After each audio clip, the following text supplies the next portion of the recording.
Kent Alberty is going to kick it off for us. So, Kent, I'll hand you this microphone. We do need you to use the microphones because this is being, is it live streamed, Deanne? Okay. It's not, that one's not going to work. Sorry. Well, I didn't really prepare a speech for this. That's not what you're here for. What I want to do is thank all of you for your commitment to the Sioux Falls Public Schools. We share that commitment. As a longtime member of the school board, I have watched how our community has made the commitment to our public schools. I appreciate that. Many of you I know for a long time and appreciate you agreeing to be part of this task force. And what I get to do on the front end of this is sit back and observe and find out how well you work, and I look forward to what you bring to the school board for us to consider in June or July. So again, thank you, and I'm going to sit down and let you all begin your work.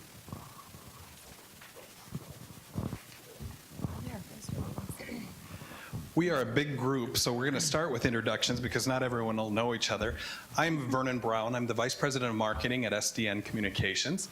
I'm a former city councilor, a former reporter, but most importantly, I'm a husband to my wife, Tammy, who's an English teacher at Washington High School, and father to my daughter, Emma, who is a Patrick Henry Middle School 8th grader. So as we go around the room, we also want to be able to get a perspective of why you are here. So I'd ask you to talk about, very briefly, because there's a lot of us, why we're involved here, and then the results that you'd like to see from this work. For me, public education is very important in our household. It's talked about every day at the dinner table. And my wife and I are products of public education. Both grew up in the 80s in the farm crisis, and our teachers never looked at us in terms of our economics of our families. They looked at us and gave us opportunities. And so that's why we are so passionate about public education. So the results I hope for here, equity, opportunities for children in a comfortable facility that will serve us for many years ahead. Thanks, Vernon.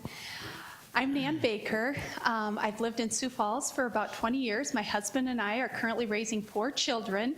So we have the high school level taken care of, middle school level, and elementary school level covered.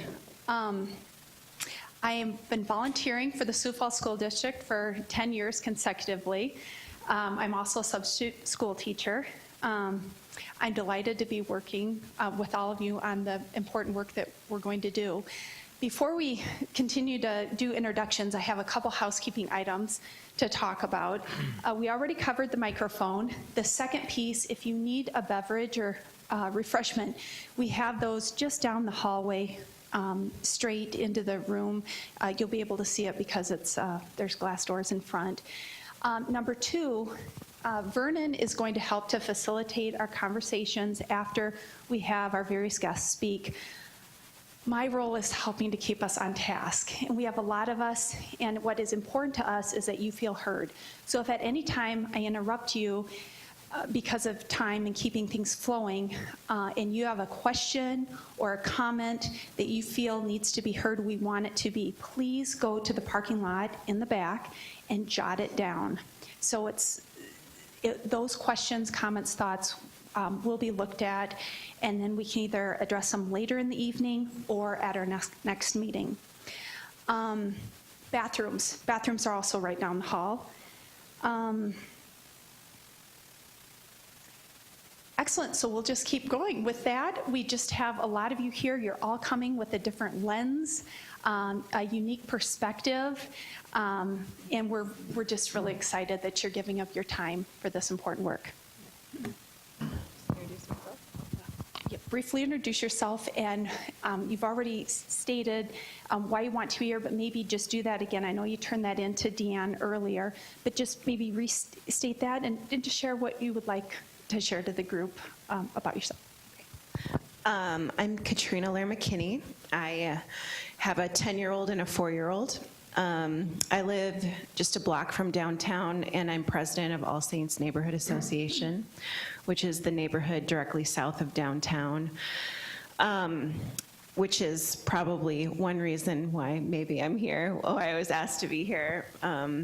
My 10-year-old goes to Eugene Field A+, which is an arts-based education school. I am also very passionate about public school because I feel that it's important for all of us to have a great education, no matter what walk of life we come from. So I'm just excited to be here, part of the conversation. Tom Verhey, task force member. Trying to think what I put on my paperwork. I live on the west side. I work here in Sioux Falls in the financial services industry. I've got 4 boys. One graduated Roosevelt, one graduated New Tech, and I've got 2 in Pettigrew. And then my wife and I graduated Roosevelt a long time ago. I was the 2nd class, my wife was the 3rd class, so we've seen the school evolve over the years and kind of grow like a bloated tick on the school population. It's massive now, so, yeah, just very, I kind of really just, my wife grew up on the west side. We started dating in high school, and so I'm very familiar with the west side of high school, or the west side schools, and that's why I'm here. My name is Dave Dantzler. I've been in Sioux Falls since 1980. The reason why I'm in this room, I think someone that I know nominated me for this, so if I ever find him, maybe I'll thank him. I'm not sure yet. We'll see how this goes. It's certainly a viable, necessary thing that we try to figure out what we're doing and how we do it with public education and our kiddos. I've been a soccer coach for 30 years or 35 years or something like that. I currently coach club and I coach varsity boys at Washington. I've been involved in the finance industry for 35 years, so that's what brings me here. Cathy Clark. I was in financial services for 37 years and retired last June. And I think they've probably the same person mentioned both of us. But I consider it a privilege to be a part of this committee, to learn and meet other people in the community. And I've had the opportunity to do some substitute teaching, as my mom taught for over 40 years and a sister that taught for over 35 years. I wanted to understand what our community was all about and what our children were facing in the classroom, because I was quite naive. You think and you hear things, but until you're in the middle of it all, you really don't know. And so teaching 26 kindergartners one day at Pettigrew, and then a resource person over at McGovern, just totally scratches the surface. And what a wonderful opportunity to give some input and to hear what our community has to say in taking care of our greatest asset, our children, and the teachers of the school district and those that serve. It's a wonderful thing that we have. Hi, I'm Carrie Key. I have 2 kiddos in the public school system. Both go to Sonia Sotomayor, the Spanish immersion school. So they are a 4th grader and a 3rd grader. I'm here more as a parent view from it. I live on the central part of town, and just excited to be part of the conversation and talk about different ways that we're learning and how our schools are built for different successes that way. I'm Sharon Schulz. I'm pretty sure I'm here mostly as a parent. I've been a community volunteer and a school volunteer since my 17-year-old started school. And I have a 14-year-old who's come up through Oscar Howe, the Challenge Center at Garfield, and is at Edison Honors now, and will be open enrolling at Lincoln in the fall to stay with her good group of friends. My 17-year-old will be graduating next year from Roosevelt, so I've had the experience with the crowding over there too, and came up through Memorial, which is the same sort of issue over there. I'm here because I am very excited about this collaboration with the community and stakeholders to make sure that all of the children in Sioux Falls have the best possible shot at education, that we're giving our educators the tools that they need as far as facilities are to help make that happen. Hi, I'm Theron McChesney. I'm a product of the Sioux Falls School District. I actually grew up here in Sioux Falls, went through Cleveland Elementary, Whittier Middle School, and the New Washington. So I was part of that same split in 94, or 92, 93. I am here today as a parent of 3 young children, 2 of which, one is in first grade, one is in pre-K at Sonia Sotomayor, and the other is only 2, so she has a few years to go yet. But I'm very interested in how this turns out in terms of how Sioux Falls is growing, and wanted to be able to bring that perspective of both parent, student, and having experienced that. Hi, I'm Ann Madsen, and I'm a student at Lincoln High School. And although I'm a senior at Lincoln, I'm still very invested in this whole process just because Lincoln and the Sioux Falls School District will always kind of be my home. And so I'm very invested in the success. Hi, I'm Deb Kowski. My husband Sheldon and I have 2 kids in the public school system, a freshman at Lincoln and a 5th grader at the Challenge Center. And I'm here both as a parent and as a community volunteer. I also chair Sioux Falls Thrive, which is a new nonprofit that is, our goal is to look at kids and make sure they're successful from cradle to career. And I'm also on the board of the Sioux Falls Public Schools Education Foundation, which champions teachers and what they do for our school district. Myself personally, I've been absolutely blown away by the education my kids have gotten in the Sioux Falls public school system. They've both gone through specialized programs, which I have paid nothing extra for. The teachers have all, with no exception, been just talented and passionate and just done an amazing job. And I think we have something really special here in Sioux Falls. A lot of you probably know that if you talk to your friends around the country. I don't know if anybody saw the New York Times article that just came out today about the state of our education system across the country. I have a sister-in-law who teaches in a rural school in South Dakota.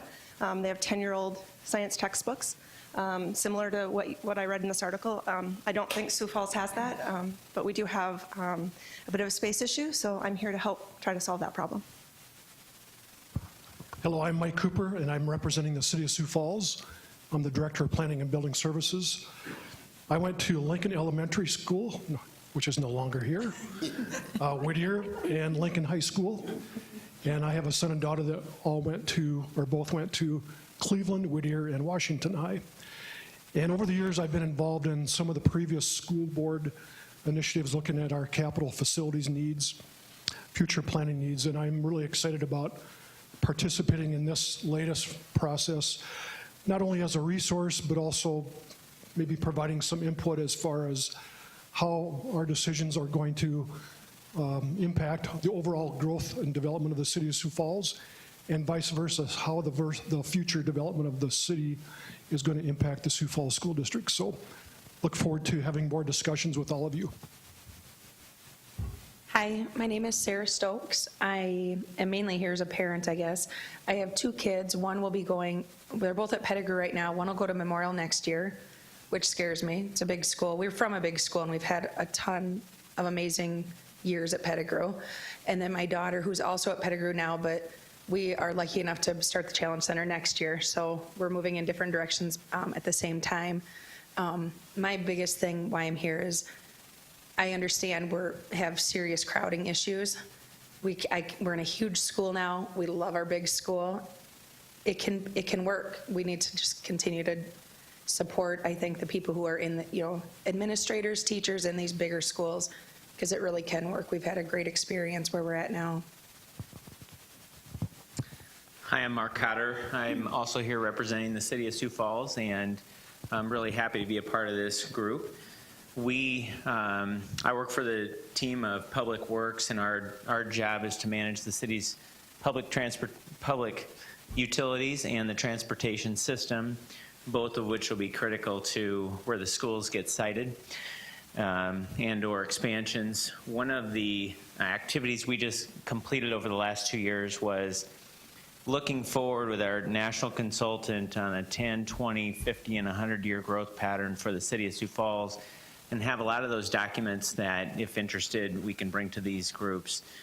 We also have a number of traffic engineers that we can sort of bring to bear as we start to look and strategize at some of these locations. We want to make sure, whether you're pedestrian or driving a car to these facilities, that we can do it safely and have the capacity to service into the future. So just like Mike, super excited to be a part of this group, and we can bring a number of resources to complement potentially some of the questions that will come up out of these planning studies. Thank you. My name is Diana Messick, and I was the principal at Whittier Middle School for 17 years until 2010, and I was the first principal at New Tech High. Honored to be the first principal at New Tech High. And now I work for the University of South Dakota. I'm the internship director, so I supervise principals and superintendents across the country. So I've recently, in those years, been in New York, California, Colorado, Las Vegas, and a lot of places in South Dakota. So I've really had the experience of seeing every kind of school and every kind of funding and resources you can imagine that actually I couldn't imagine. Some good, some bad. It always, when I come back to Sioux Falls, I am so proud of the school district and the progress it's made and how it has pushed us forward.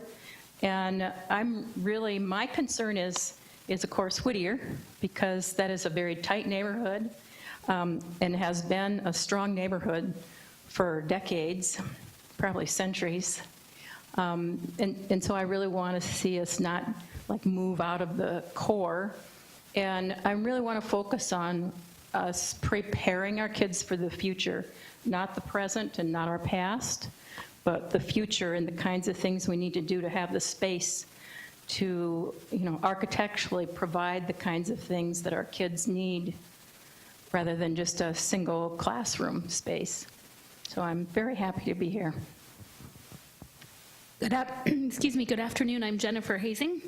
My husband Pete and I are two of the thousands of people who have moved to Sioux Falls in the past couple of years. We returned here to the Midwest and to our roots after nearly 15 years living in the Southeast, in South Carolina and in Florida before that. It's quality of life and public school education that brought us here to this place, and I'm honored, as I mentioned, to be a part of the group that will be listening and learning and conversing and making recommendations to the school board. In my career in nonprofit management, I've had the opportunity to work with organizations who highlight what's special and unique about communities, and I'm excited to do that here with a nonprofit that highlights agriculture at Falls Park and expanding that project. We have two children, two sons. The oldest is a first grader just across the street at Robert Frost. My younger son will start kindergarten in 2019, and we're delighted to be here in Sioux Falls, and I'm very happy to be a part of this group. Hi, my name is Brian Riley. Like Thomas, who's absent at the moment, we have 4 boys, ages from 5 to 12, so a little bit younger. But the time that I've spent in Sioux Falls, it's been about 4 years. We moved from Omaha. I grew up in the Twin Cities, went to public school up there. While we were in Omaha, I was a public school teacher, and then became a stay-at-home dad, which is what I am still doing.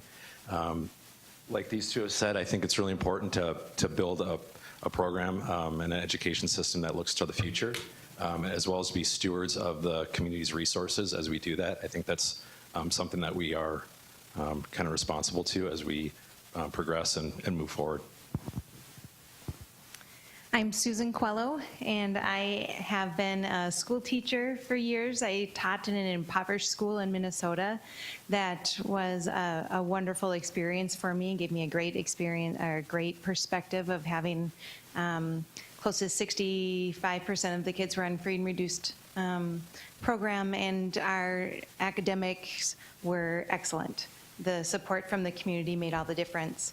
And then I moved to Sioux Falls, and the timing was wonderful as I came to Sioux Falls, I was hired over at Eugene Field, and I got to be a part of the process of understanding that the inner city school numbers were starting to go down, and how can we meet this program or meet the needs of the school by drawing in people who would like to attend. And that's kind of why we were looking at specialty programs at that time, and I got to be a part of the adoption of and the research of the A+ school. And I loved that it looked at the problem as an exciting challenge to meet the needs of our students, and to really dream bigger and not being afraid of change. So it was an absolute honor to be a part of the adoption of that, and then to be teaching there for about 5 years. And then from that point, it was the birth of our third child, and then I too stayed home and have been home and supporting my children in their classrooms through the years, and working with the Children's Museum in Brookings as well. Our children are my son is in 3rd grade at Spanish Immersion, and my daughter is at 6th grade over at Patrick Henry, and then my oldest is a sophomore at Lincoln. So I am honored to be a part of this program, because I too feel like, as an educator and as a parent, we're so invested in the future, and I think it's really exciting, and it speaks a lot that the district would pull together all these resources. I think just that alone makes me feel like this is the right place to be, and the conversation will be rich. So. I'm Mary Shield-Bicey. I'm a small business owner. I'm a grandmother. I have 2 grandchildren in the Sioux Falls School District. I think that we as a district, we need to be offering the Cadillac of education in South Dakota, and I'm just thrilled to be a part of this committee. Thank you. I'm Darcy Dunkermiller. I am a regional account executive for a large card processing company. I have a child who is a 7th grader in Memorial. So we went through Pettigrew, and that was added on too quickly after, and we're at Memorial, and that's at capacity. And we're in the Roosevelt district, but he's got high hopes for New Tech. So we can see it even only a few years into the school that there's a lot of need for expansion and for growth, and for finding those places where there's gaps, and where we can be putting new schools, and finding a way to find a solution so that we can make sure that our students are staying within that appropriate ratio, so they're getting a quality education, and so that the teaching staff isn't overwhelmed with obnoxious numbers of students in their classrooms, because everything kind of depletes at that point when it gets so high that they can't give the kids the individual education that they all deserve. I'm really excited to see some of the numbers and how things lay out. That's how my brain works, is those numbers pieces. So where those gaps are, and where we find places to fill them, and finding all the appropriate means to do that, whether that is expansion or it's new schools or whatever, to make sure that it's spread across appropriately, and the population it makes sense where we're putting them. So I'm excited about the numbers piece of it, to figure out where it's all going to fit.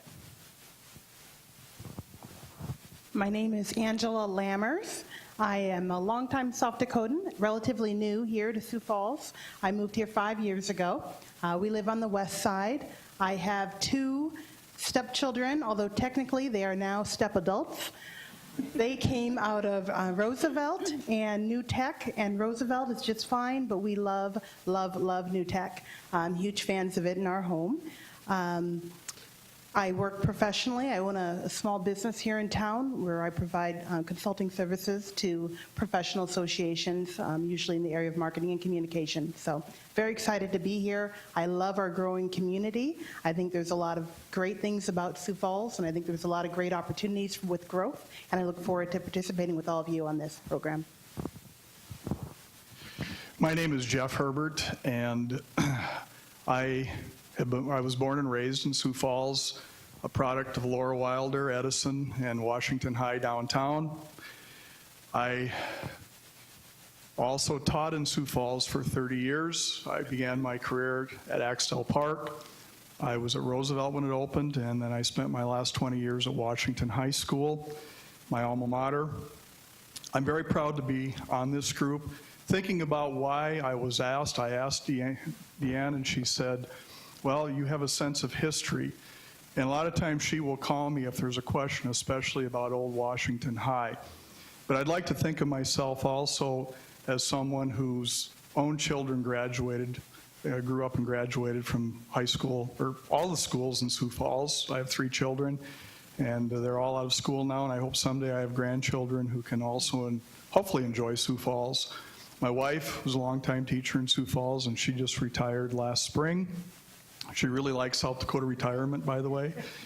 I see a lot of familiar faces here, classmates from high school, former students are here, parents, and many other people, and I really am honored to be here. In kind of summing my feelings up, I'm kind of the ghost of Christmas past, present, and future, because I do have a sense of history. I was on a lot of committees over the years here, building committees also with Mr. Kreider, I believe, and enjoyed those and learned a lot. This is a great school district. My kids received a wonderful education, and I hope to somehow give back to that in this committee, where we can build a future that our children, our grandchildren, and for many generations have a sense of what we did, and that we did those things that we would consider being right. So thank you very much. My name is Jack Marsh. I moved here with my family a little over 25 years ago. I was transferred here from New York and New Jersey. Originally when I came here, was the editor of the Argus Leader. I went on to do some other things, but now retired, and am a community volunteer, and that's a wonderful. It's a wonderful status. Cathy, you're going to enjoy it. You're going to enjoy it. I'm chairman of the board of Face It Together, a national organization based here in Sioux Falls. I'm also chairman of Sioux Falls Board of Ethics, and I'm the co-founder and co-chair of a new nonprofit news organization called South Dakota Newswatch. My mother was a teacher. My wife, of the past 48 years, had her career in education and worked for the Sioux Falls School District for about 20 years. I think she worked in 7 or 8 different school buildings here in the district. When she retired from the district, she was the counselor at Lowell Elementary School, where she served for the last 15 years of her career. Our 2 adult daughters, both graduates of Roosevelt High School. Matter of fact, Jeff was, I think, taught both of them at Roosevelt. And we now have 3 granddaughters in the school district. We have a 3rd grader and a 5th grader at Sonia Sotomayor, and we have a 6th grader at Edison. I am not a product of the Sioux Falls schools, but I have worked as a volunteer mentor in 3 separate schools over the last 4 years, and that has been such a fulfilling experience for me, and an opportunity to see firsthand the outstanding work that's being done in this school district. I truly believe that this school district is the most important public asset we have. And as goes the Sioux Falls School District goes this community as a whole. And it's an honor and a privilege to serve on this committee. Thank you. My name is Dena Barth, and we have been in Sioux Falls for the last 28 years. I started as a parent volunteer with my children, was inspired by a teacher who said, you know, you should do this, and did, and taught for this in the Sioux Falls School District for a while, and then decided to leave that career and served on the school board here. And now I have a favorite role as being grandparent. We have 4 children. 2 of them are teachers. One of them teaches here at Patrick Henry, and 1 teaches in Connecticut. And we have 3 grandchildren, really 4. Yeah, we do have 4 now. 4 grandchildren, 2 of which attend Sonia Sotomayor. I had the privilege of serving on the last facilities committee as a volunteer, and walked with Jeff Kreider and about 7 other people through every single building, every boiler room, every classroom.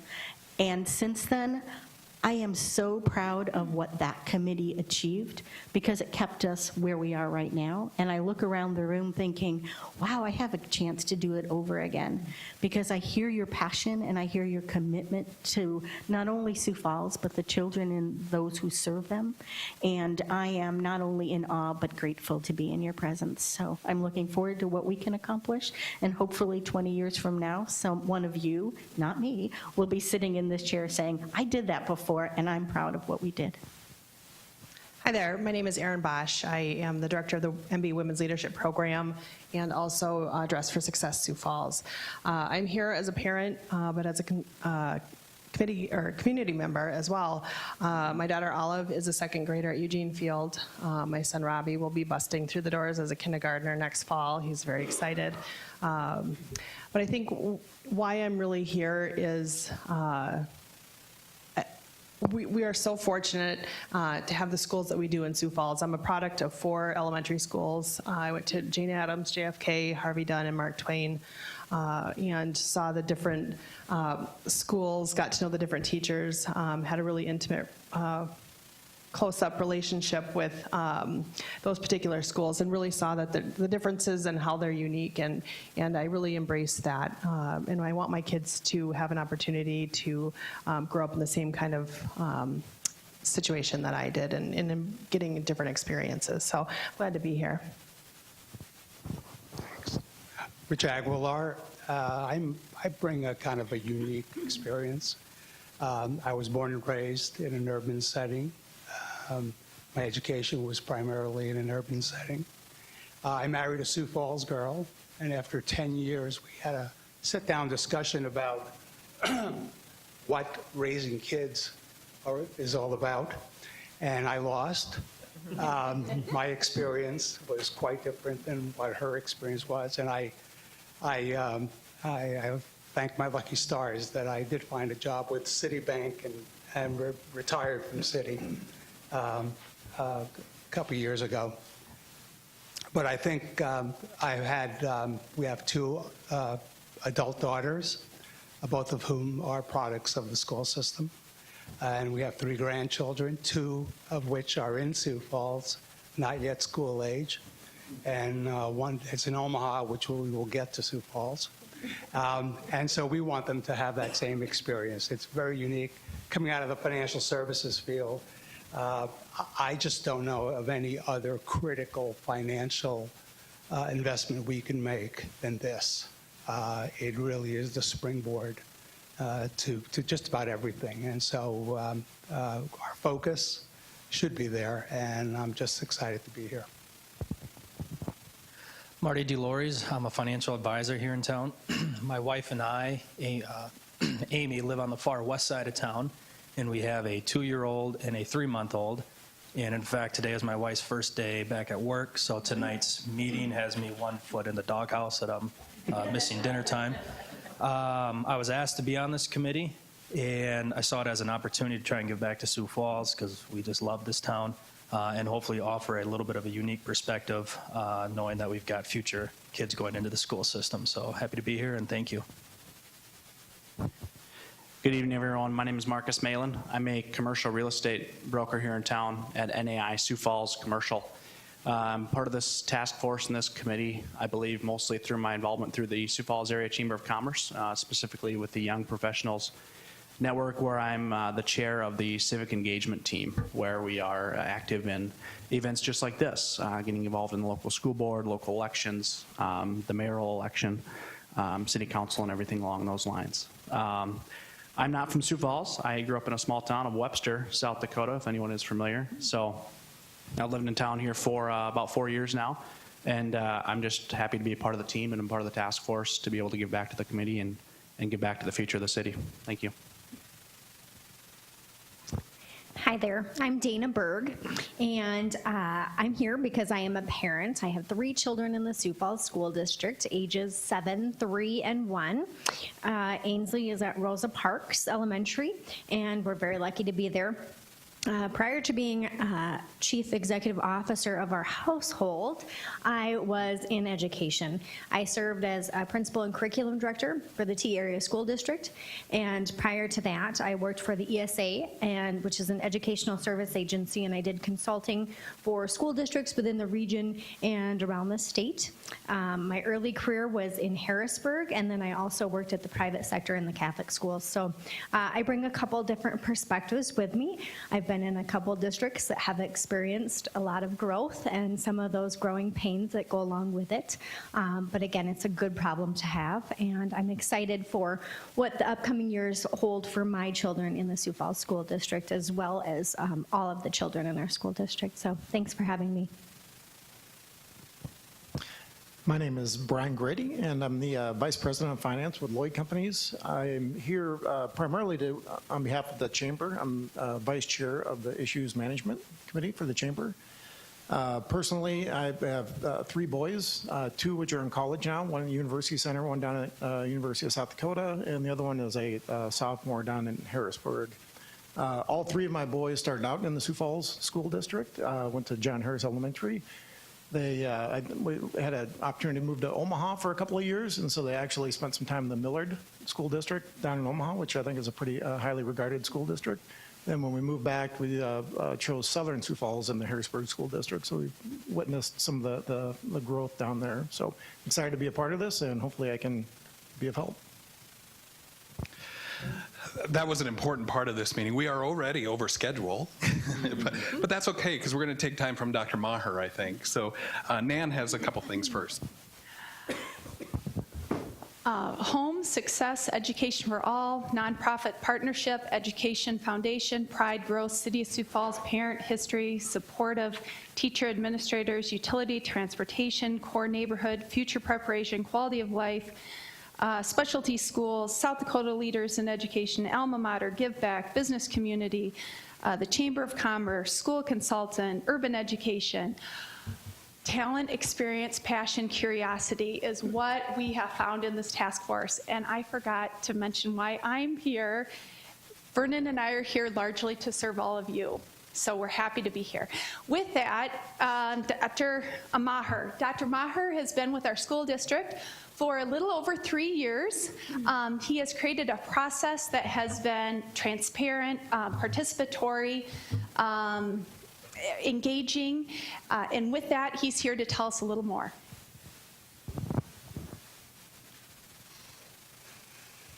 Thank you, Nan. You know, you all looked really good on paper, but in person and listening to your stories, went, wow, I think we got this right. This looks good. I want to give one person a real shout out. First of all, I want to say thank you to everybody, but I want to give one real shout out. Ann Madsen. Ann's a senior, if you remember, she's a senior. I think it was so critical for us to have a student voice. Ann is part of a student advisory group that I have the honor of meeting with quarterly. I've had the opportunity, number one, to see her transcripts. They didn't look anything like mine.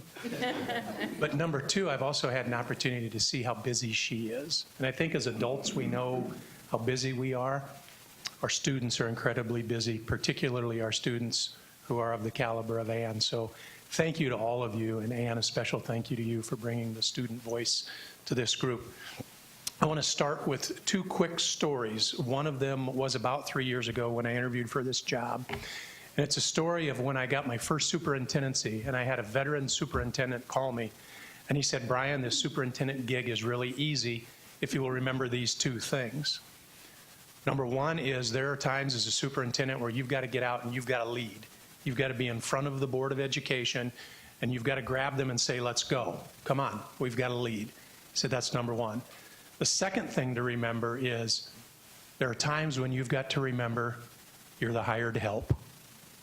And I think for all of us sitting over there, we've got to remember at this point, we're the hired help, and we need to get out of the way. And it's time for you to give us our marching orders. So that's, I think, really, really critical for us to remember. The second story I want to give is this, and that is I've been through a few bond issues, 3, as a matter of fact, as a superintendent, and they all follow a similar process to this. But I think there is a critical component in the process, and you're a part of it right now. I get asked from time to time, do you have an idea on where this should be? Well, of course I do, and all of you do as well, I suspect. But through my previous experiences, one thing that has become really clear, if I'll stay out of the way and let you do the work, the end result that you come up with will be far greater than the individual result that I have in mind. So those are the two stories for tonight. I'm going to talk to you a little bit about the process that we're following. You see this, you see it up here, 5 steps to this process. One is to learn, and that's just to really get all of our data and get the information that we have as a school district. And maybe this was our part when I talked about leading and then getting out of the way. I think that was part of the leading, was getting all of our information and talking and really defining the problem. And we'll do that for you here tonight, as we've done in our community engagement meetings. The second thing is really to get the community engaged. I know many of you, maybe all of you, but many of you have been to a community engagement meeting where you've seen the information already. I think our community's had that opportunity, and through you, we'll have a greater opportunity to continue to really engage the community in this process. And then on May 1st or thereabouts, we'll have a survey that goes out to our community again to gather more information. So ultimately, you'll have a lot of information to really get us into this third step, which is to develop the options. And that's where you come in. That's the critical piece, I think, in this, is that developing of options. And I think as you go through your 4 meetings, my previous experience has shown me you're going to get a lot of information. You're going to have a lot of people with a lot of ideas, both part of this group and part of the community who pays attention to what you're doing. And after about meeting 2 or meeting 3, you'll be wondering, will we ever get to a solution? And my experience is you will. So no matter how frustrating this gets after meeting 2 or meeting 3, just know that you'll get to where you need to be. And that's to develop those options, prioritize those options, and ultimately hand those off to the Board of Education. This piece right here, next to the vote that ultimately will have to happen, I think this piece right here that will happen in April and May with you 30 people is really the critical piece in this whole process. So I wish you well. Number 4 then is the Board of Education. They'll get the information from you after May 30th, your last meeting, and they'll have June and a brief period of July to really put the scope of that project together, whatever that is, however many buildings that touches, whatever new projects or whatever reinvented buildings comes through your work, that'll be handed off to the Board of Education for them to ultimately say, of this list of 73 things that the task force gave us, we're going to do 20 of them in the bond issue, and here's the amount. So that's ultimately how that'll happen. And then hopefully in September, if things keep on the track that they're on right now, hopefully in September, our community will ultimately say yes or no. And one of the things that I've said in our other community engagement meetings is this. This isn't a superintendent issue, and I contend this isn't even a Board of Education issue, even though they're elected to represent you and represent your neighbors. Rather, this is a community issue, and it goes beyond my office and goes beyond the Board of Education. It's truly a community issue. So I want to thank you for really being the group that represents that community, that gives of your time, and really comes and does the heavy lifting as we get prepared for that election in September. So I think next I turn it over to Joe Donovan. Scrambling about 30 minutes ago, we were wondering, what do we do if Joe Donovan doesn't get here? Joe Donovan is the CEO of the Donovan Group that we've hired to bring us in and really work us through the community engagement process and this task force process. He's been absolutely wonderful to work with because number 1, he knows how these group processes should go, but number 2, he doesn't have a dog in the fight. he just cares about serving this community. So we really appreciate his work. But the snowstorm, he's coming from Milwaukee, put him in a precarious position, but he did get here. He landed 7 minutes ago, I think. Just about that. And got here in time. So it's truly my pleasure to thank you one more time and to turn it over to Joe Donovan. Well, hi, everyone. And I am very grateful to be with you today, not only because I was in airports all day, but I get to go all over the country increasingly. I work out of Milwaukee and worked for many years with Wisconsin school districts, and increasingly I do the kind of work that you're doing today in districts around the country. And I love it. I love bringing people together so that they can discuss their shared values for their schools. So that's the script. I do have to add one other thing. I have spent a lot of time in Sioux Falls with the engagement sessions. There were a couple of snow days. I got snowed in here a couple of days. And so I feel like I've gotten to know Sioux Falls a little bit. And I will tell you this, and you know this, there's something very special here. And I went back to Milwaukee and I talked to my colleagues after the engagement sessions, and I said, I saw something I've never seen before. After our engagement sessions, and many of you were in the room, after the engagement sessions, people got up and they continued the conversation. Most of the time, after you go through a couple of hours of discussing things, people just kind of want to get up and get out of there, and that didn't happen here. And so again and again, I see great things that are happening here. And so I'm just so very grateful to be a part of it. And I'm so very grateful not to be on an airplane and an airport as well. I'd like to talk with you a little bit about roles. And I'd like to start with your roles as task force members. As Dr. Maher mentioned, your role is really to dig in, to ask questions. A lot of information is going to be presented to you. And I will say, Dr. Maher mentioned this, it may get a little frustrating, especially once we get to that second and third meeting. This will work out, I promise. But please, ask a lot of questions, engage. That's what this is about. You know, this is a transparent process. You're going to be talking with other people in the community. Listen and bring those concerns to the meeting. That's number one. As it relates to my role, I'm a neutral third party.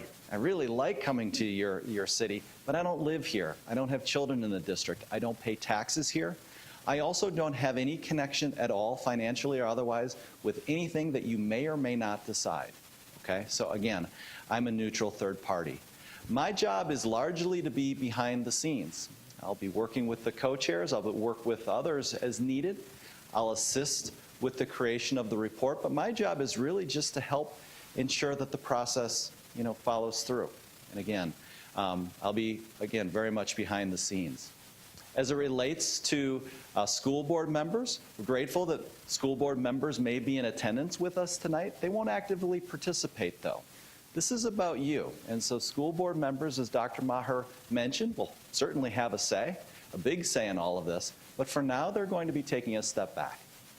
And finally, members of district staff will be here. There'll be resources to you in the same way that I will be. Okay, we're going to see some presentations in a little bit. We'll see more in the next couple of weeks. But again, they're going to be providing information. We all work for you, and that's important for you to know. I work for you, and I'm here as a resource. So with that, I'll finish as I started, just by thanking you for the opportunity to be here today. I'm really excited about this. And again, I came in as you were doing introductions, but again, just so, what a great group. Again, thank you very much. Thank you, Joe.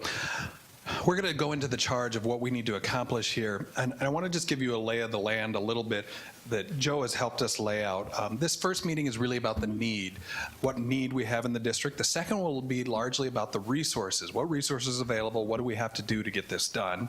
The third meeting we'll work on the initial solution. So this happens quickly. We'll start to draft the solution. And then in the fourth meeting, we'll have the fine tuning of the final recommendations. So we have a big job in front of us, and we're going to have to run tight meetings. So my ask is that we're respectful of time. Nan and I will have to cut you off at times. Please don't take offense, but it's to keep us all on task and on time. Keep the conversations relevant to facilities. And our time will be filled with presentations, but we do want you to ask questions during that. We may cut off the questions at times and save, because we do have time reserved at the end for those. But also don't forget, Nan told you about the sheet right there, the parking lot. So if you want to write them on there, so we're sure to capture those, that would be great. Nan is going to walk us through our charge. You will not get honked at if you go back to the parking lot. It's encouraged. Okay, so our current facility topics for the task force to address. We will look at the impact of growing enrollment, capacity, aging facilities, equity across the district, establishment of new standards, security or ADA. Our charge of the task force are the general guidelines of solutions are aligned to the district's mission, vision, strategic priorities. We are fiscally responsible, adhere to the district facility standards, are prioritized. Our solutions allow the district to expand or contract with enrollment shifts. Solutions ensure all buildings are safe, secure, welcoming environments. Solutions will be considered only after all community input from engagement sessions and the website have been reviewed. The desired results of the final solution. Equitable opportunities across the district. District capacity is flexible, so it can expand and contract with enrollment shifts. Schools have enough properly sized learning spaces to accommodate all enrolled students. A building's character is warm and welcoming, creating a place that students, staff, and community want to be. History shall be honored in these spaces. Buildings will be flexible enough to change with evolving curriculum and enrollment numbers. Indoor environments will be supportive of teaching and learning. This includes temperature, humidity, air quality, lighting, etc. Properly sized and outfitted spaces will be provided for specialized program offerings. Staff will have appropriate meeting and collaboration spaces.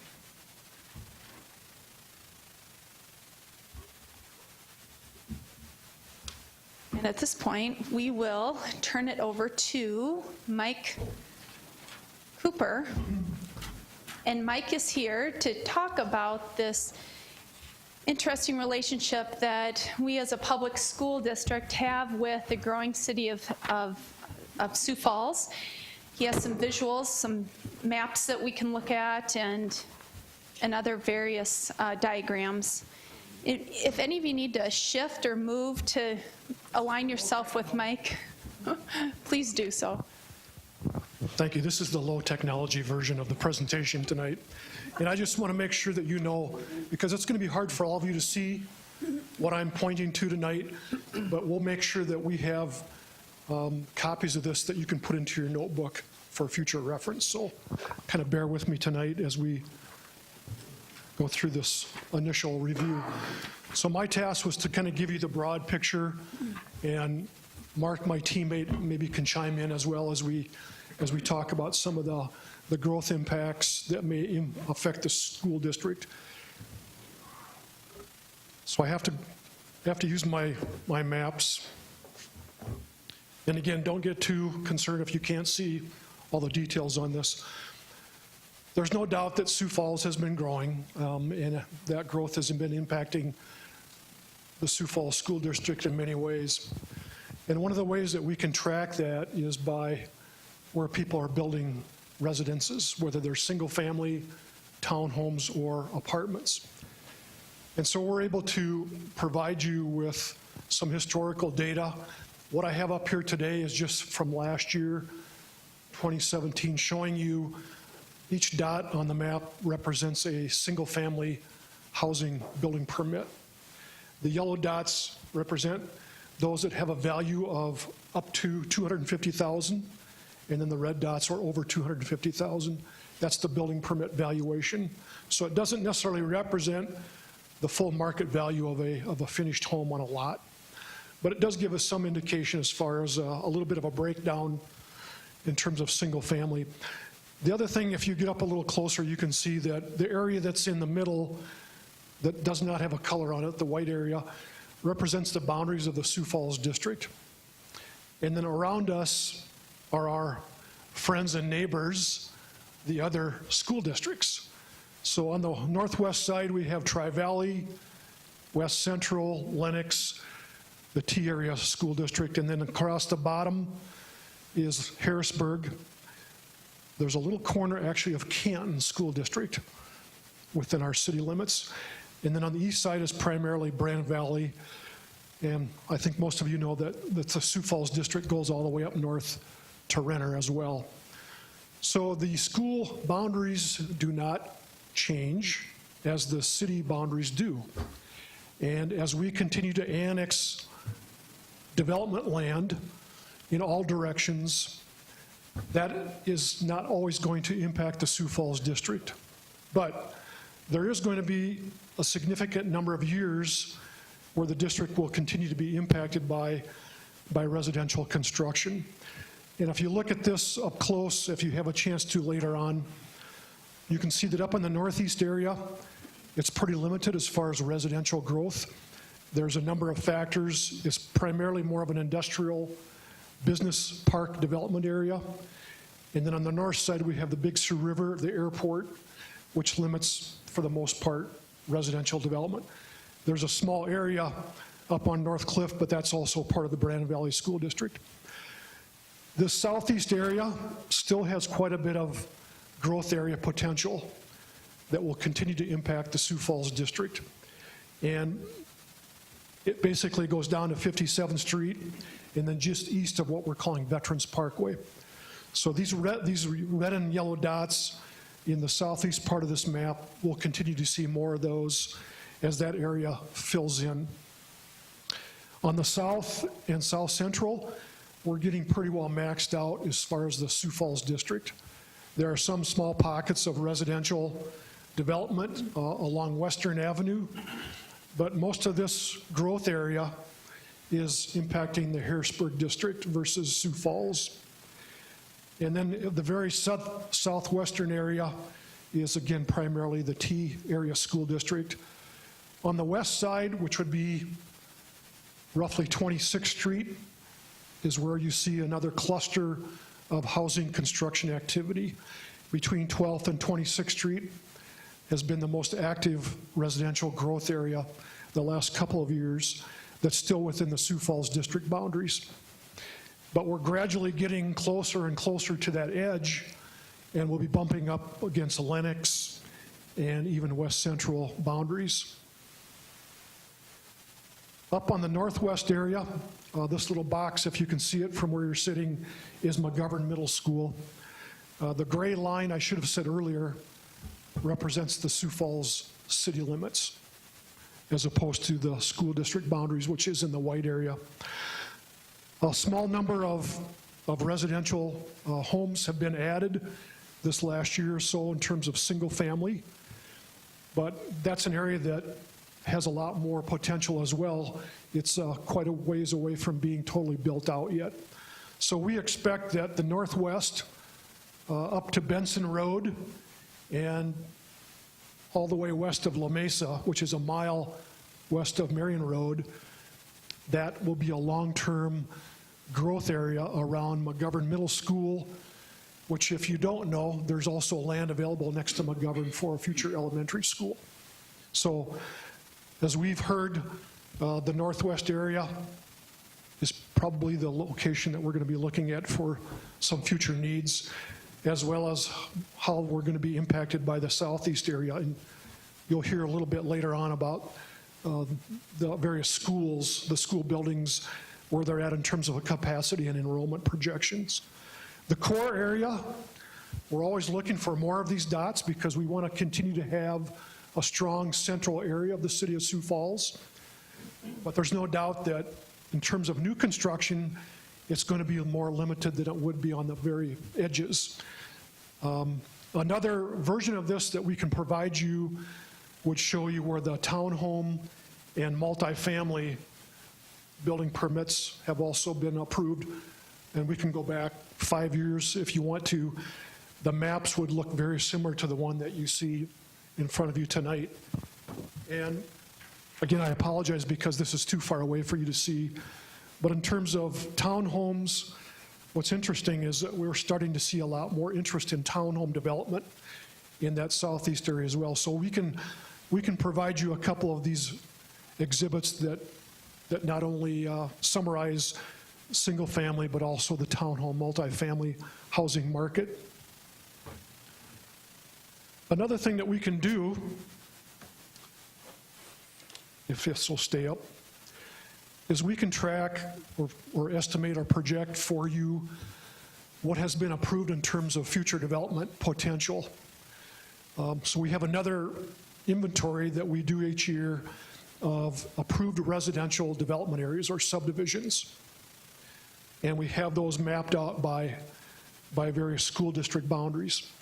So all of these yellow boxes or yellow areas represent a residential development that's been approved and is in different stages of implementation.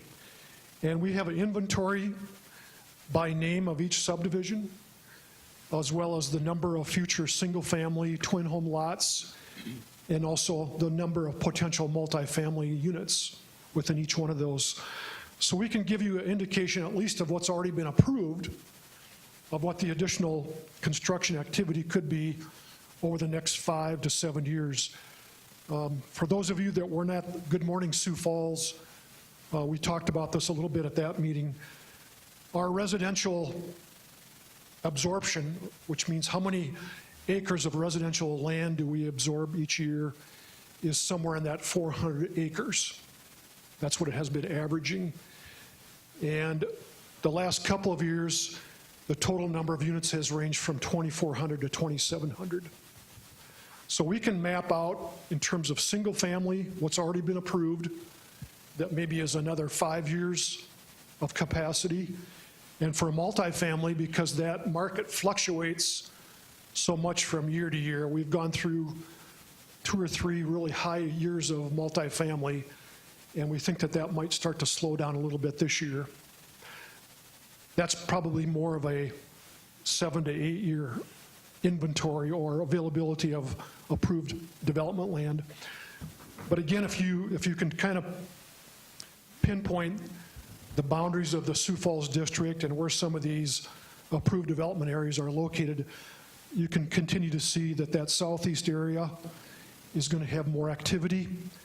And as I mentioned earlier, as we're getting closer to building out that west side, and up in the northwest area, although we do have some existing approved subdivisions, there's still going to be quite a bit of additional land area that we can expand west of Marion Road another mile past McGovern Middle School. So that's one that I think, and Mark will agree with us, that that's one that we need to continue to look at long term. And so we can provide the group with maybe some more short-term, long-term projections if that would be of benefit to our decision-making process. And then one more. You want to hold this? No, you don't have to hold this.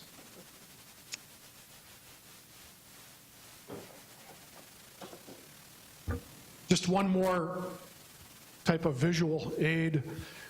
This particular area of the map that's showing the yellow areas, as opposed to the one that I just had up here, show undeveloped land within the overall city of Sioux Falls. And again, we put the school district boundaries on here, so it kind of helps us map out what's available not only for residential land, but also commercial land area, industrial land area, all the different types of development activity that we are anticipating over the next few years.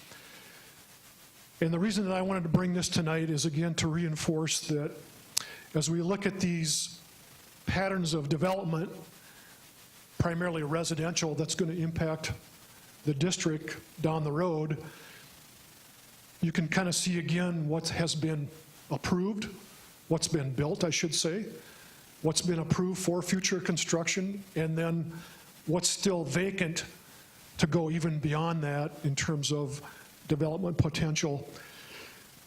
Now, it's kind of hard to distinguish some of this, that which school district it's in, but a lot of the eastern growth of the city of Sioux Falls, as I mentioned, east of Veterans Parkway, is going to impact primarily the Brandon Valley School District. The southern edge, we're getting close to the edge of our city growth area because we're running out of sanitary sewer capacity. And there's another longer-term solution to that Mark kind of alluded to as part of his introduction, that as we are projecting out the overall development of the city and the services that we need to provide to accommodate that growth, we're mapping out 10, 20 plus years for sanitary sewer, for water, for parks, for fire stations, all those different city facilities and infrastructure needs. And then on the west side, again, we're getting close to maxing out pretty much what's going to be available for not only sewer capacity, but also for the Sioux Falls district. This is getting closer to the future growth area of the city of T, and then down off the map would be the future growth area of Harrisburg, the city of Brandon, and then up here north of Foundation Park is the city of Crooks. So just keep in mind as we're going through our projections, Northwest is probably going to have more of the long-term development, and more of the short-term would be probably the southeast area, and then on the west side. Not so much on the northeast. There will be some, but not as much in terms of percentage of development. So we can map a lot of this out and provide you a lot more detail as we go on. And I'm getting close to my time. I'm sorry, but okay. Thank you. I just had a couple of projects that I mentioned at the Good Morning Sioux Falls presentation. And let me bring back this other one. Let's just keep this one up here because this probably works the best. And again, I apologize, you can't see what I'm pointing at. In terms of residential development that we're expecting this year, up in the Northeast, as I said, it's a little bit more limited. An interesting little infill project is called the Cleveland Center Apartments, which will be 39 affordable housing apartments over on Cleveland Avenue and 8th Street. And that's a Lloyd Companies project. Can I say that? Okay, I just did. All right. So, as I said earlier, we're always looking for ways that we can maximize the housing construction within some of our existing mature core areas of the city. Over on the northeast corner, at the intersection of 6th and Cleveland, the northeast corner of that area is going to be another affordable housing project called Sherwood Apartments. It's only 12 units, but again, it's just another little step of how we're maximizing or trying to maximize some of this infill development. And then there's a number of other single-family residential projects, again, that we could talk about up here on the northeast side.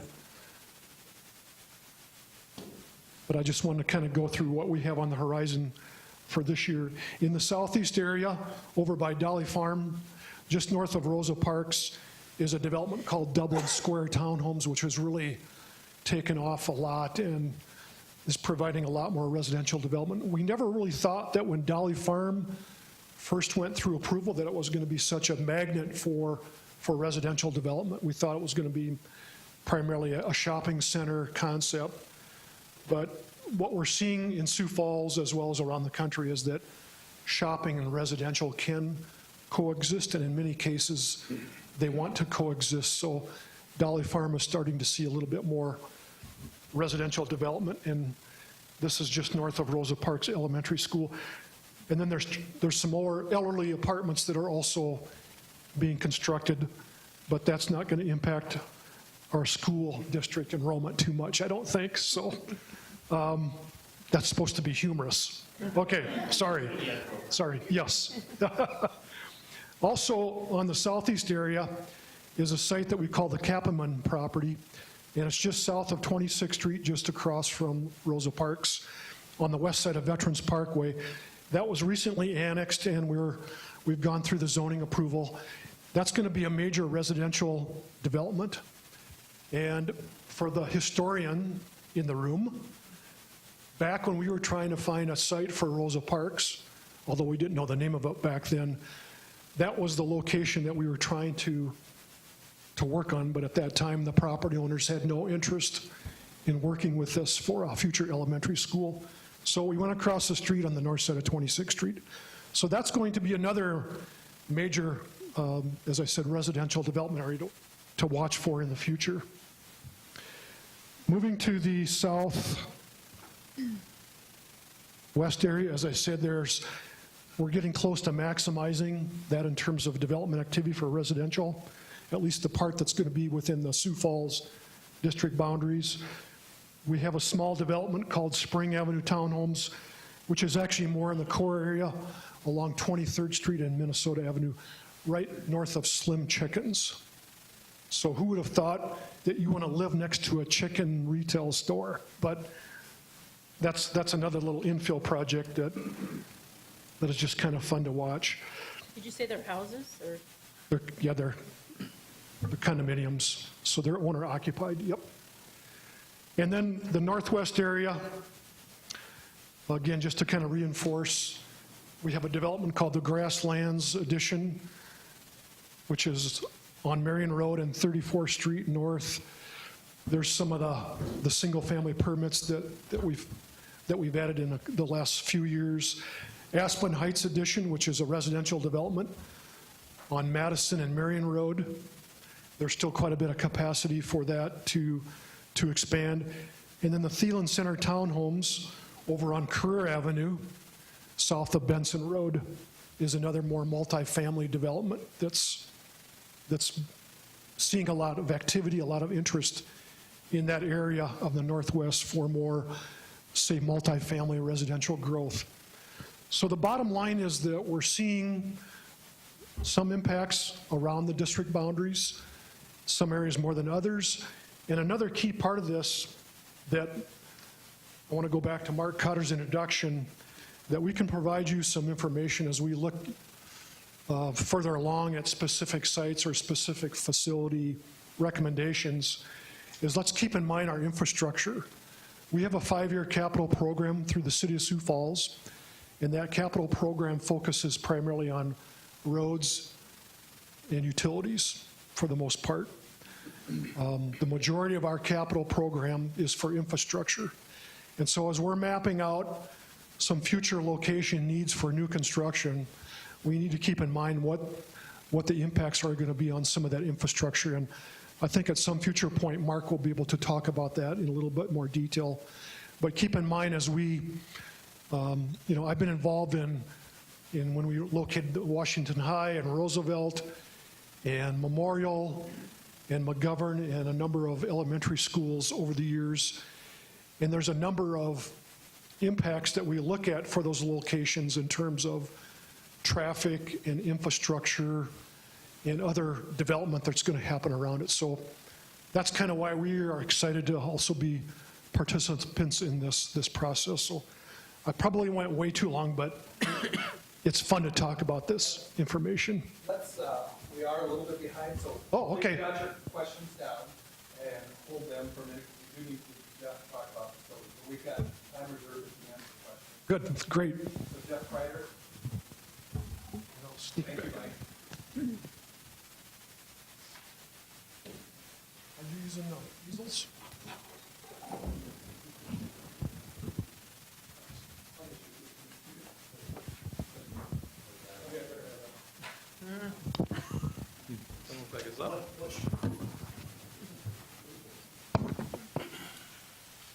Okay, I'm here to talk about facility capacities. This is a summary of elementaries. Now, every year we kind of look at every room by building. If you look at, I've got spreadsheets. This is a summary portion. What's that? Oh, I'm Jeff Kreider, Director of Operational Services for the district. So for those who don't know me, Jeff Herbert was sat on that first committee too. He didn't say that. So I've been with the district for 28 years, 25 or about 23 in this capacity that I am currently. Started as a construction supervisor, so that's kind of my background. I'm an architect and have a civil engineering degree as well. So for Iowa State, for those people who looking for where that was. So go Cyclones. Well, anyway, yearly we go through what our building capacities are, look at the room utilization. Elementaries, they do not vary a lot, but this spreadsheet shows the summary of all the elementaries. We look at total classrooms available. We look at art rooms, vocal music, band orchestra, OTPT, RISE is a special ed program, and we pull those out of the capacity for K-12 elementary, what's available for K-12. And we look at where we have class size reduction, and then we look at the overall capacity. Under this one, if you look at when we did those community engagement, we used a 90%, and it virtually showed every elementary at or over capacity. So we tried to take a little more conservative under this approach and just say, let's live by what our standards are with one multi-purpose classroom and see where that hit, and that's what this is. And I think the next one will show what those are by elementary schools. Can't see them very well, but there's 22 buildings, 22 elementaries. They range in age from 1934 of Lowell Elementary to 2016 Sotomayor. It tells you what year they were built on this sheet. You all have that, don't you? Okay, so you can see what each one of them are built, what's their specialized area. Just wanted to make one change in the sections. If you look at Discovery and Pettigrew, those are 5+ section schools. We added on several years ago and made those quite significantly large. And then we have pre-K, who has pre-K in them. And RISE is a special ed program, and where the Immersion Center is. As you can see with this, and this is that one with the one multi-purpose room, you look at 14 are at or over capacity, and the remaining are really close to capacity currently.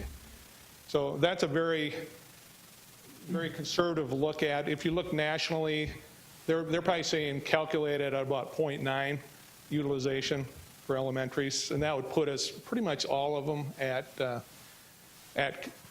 over capacity, at or over capacity. Hawthorne is probably one that shows the most, that shows 60 down. That's in a center portion of the community, that more downtown. So it looks like overall, based on that scenario, we're at about 158, have 158 student capacity remaining in all elementaries across. That might sound like a lot, but it's about 0.28 kids per classroom. So it doesn't give you a lot of flexibility in there. The capacity is based on what our staffing ratio is of 24.3, and then in class size reduction, 18.9. So that's what those calculate out to be on elementary. Okay. If you go to the middle school, we kind of follow the same procedure. We calculate more rooms that are available. All this, we don't calculate out those specials and those sort of things. We use 24.42 for class size. This is a little harder one to calculate during when I meet with, we go through with the principals and such, because they're all over capacity, so they're using unique ways to use classrooms. So when you start talking about classrooms, they put in classrooms in staff workroom and other things. They virtually eliminated all the resource rooms, and they have standard classrooms in there. So you got to tip off the hats to them, because they're scheduling that building as tight as possible. They're probably in the 95, 99% utilization. But nationally, you look at 80 to 85% utilization. That's how you schedule, because they're moving around. You can't be in one space at one time, and then you got to try to fit in all your home ec, your tech ed, those kind of things, gym, and that to move them around. So when you calculate this, they like to see you at 85%, and that's, or 80 to 85%. We use a higher number here because we think we can do it. We've been doing it for years over that, but 85 is a pretty good number to be utilizing for capacity. And based on that, you're looking at 333 already over capacity in a middle school. And if you look at the ages for those buildings, Whittier is the oldest at 1923. It was the original building. Actually, the original building was constructed as an elementary school and modified to a middle school later on. And then 2014 was McGovern. Now, these numbers here are adjusted per standard, so we pull out, when we calculate that, I pull out the resource rooms per our district standards and every other room, so that's how you're seeing those numbers that exist. So we adjusted these to the standards so you have a good feeling of what actually is happening. We're utilizing the rooms, but we are over capacity if you look at what's out there right now. Did you say class size for middle school is 24, or is that just in general, is that all? That's it's 24.42. 24.4 Yeah. middle school? Yep.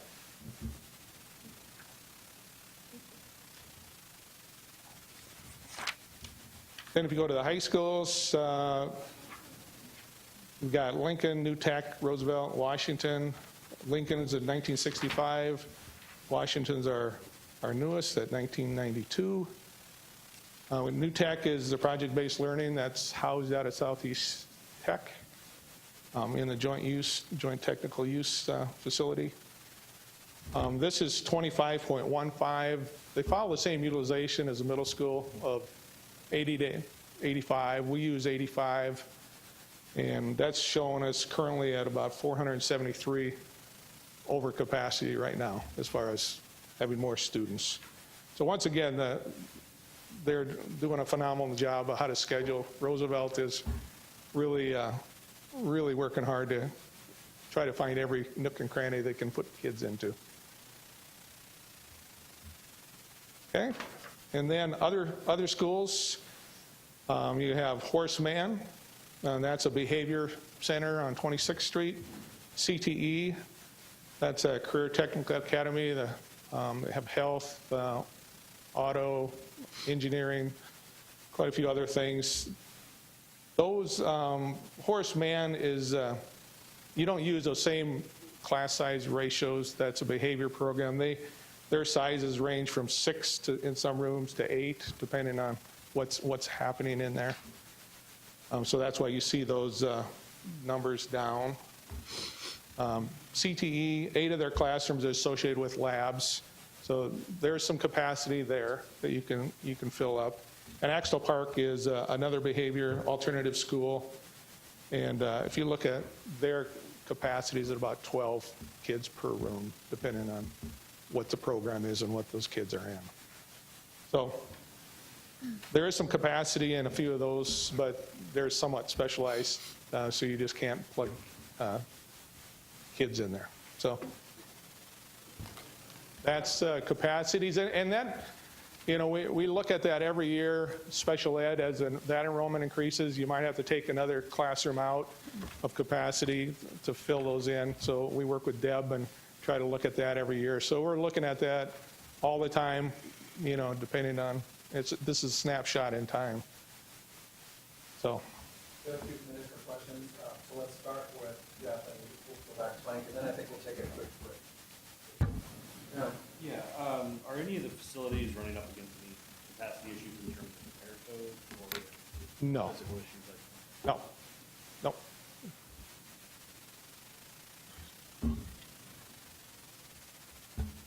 Good question. How long can we run at this rate? What's that? How long can we run at this rate you've just described? I mean, 6 months ago, we should have done something. 2 years from now, we'll be dead in the water. What- Well, I think Todd's going to give us some projections on where our enrollments are going. So I tell you what, they're at a But from critical your mass at perspective- certain. From your perspective, based on what you see, We're getting real close to we need to be doing something very soon, especially at the middle and high school level. You might you can get by at the elementary for a few years as you move forward, but then you're taking out art rooms, making music on the cart, those classrooms. You're impacting the education.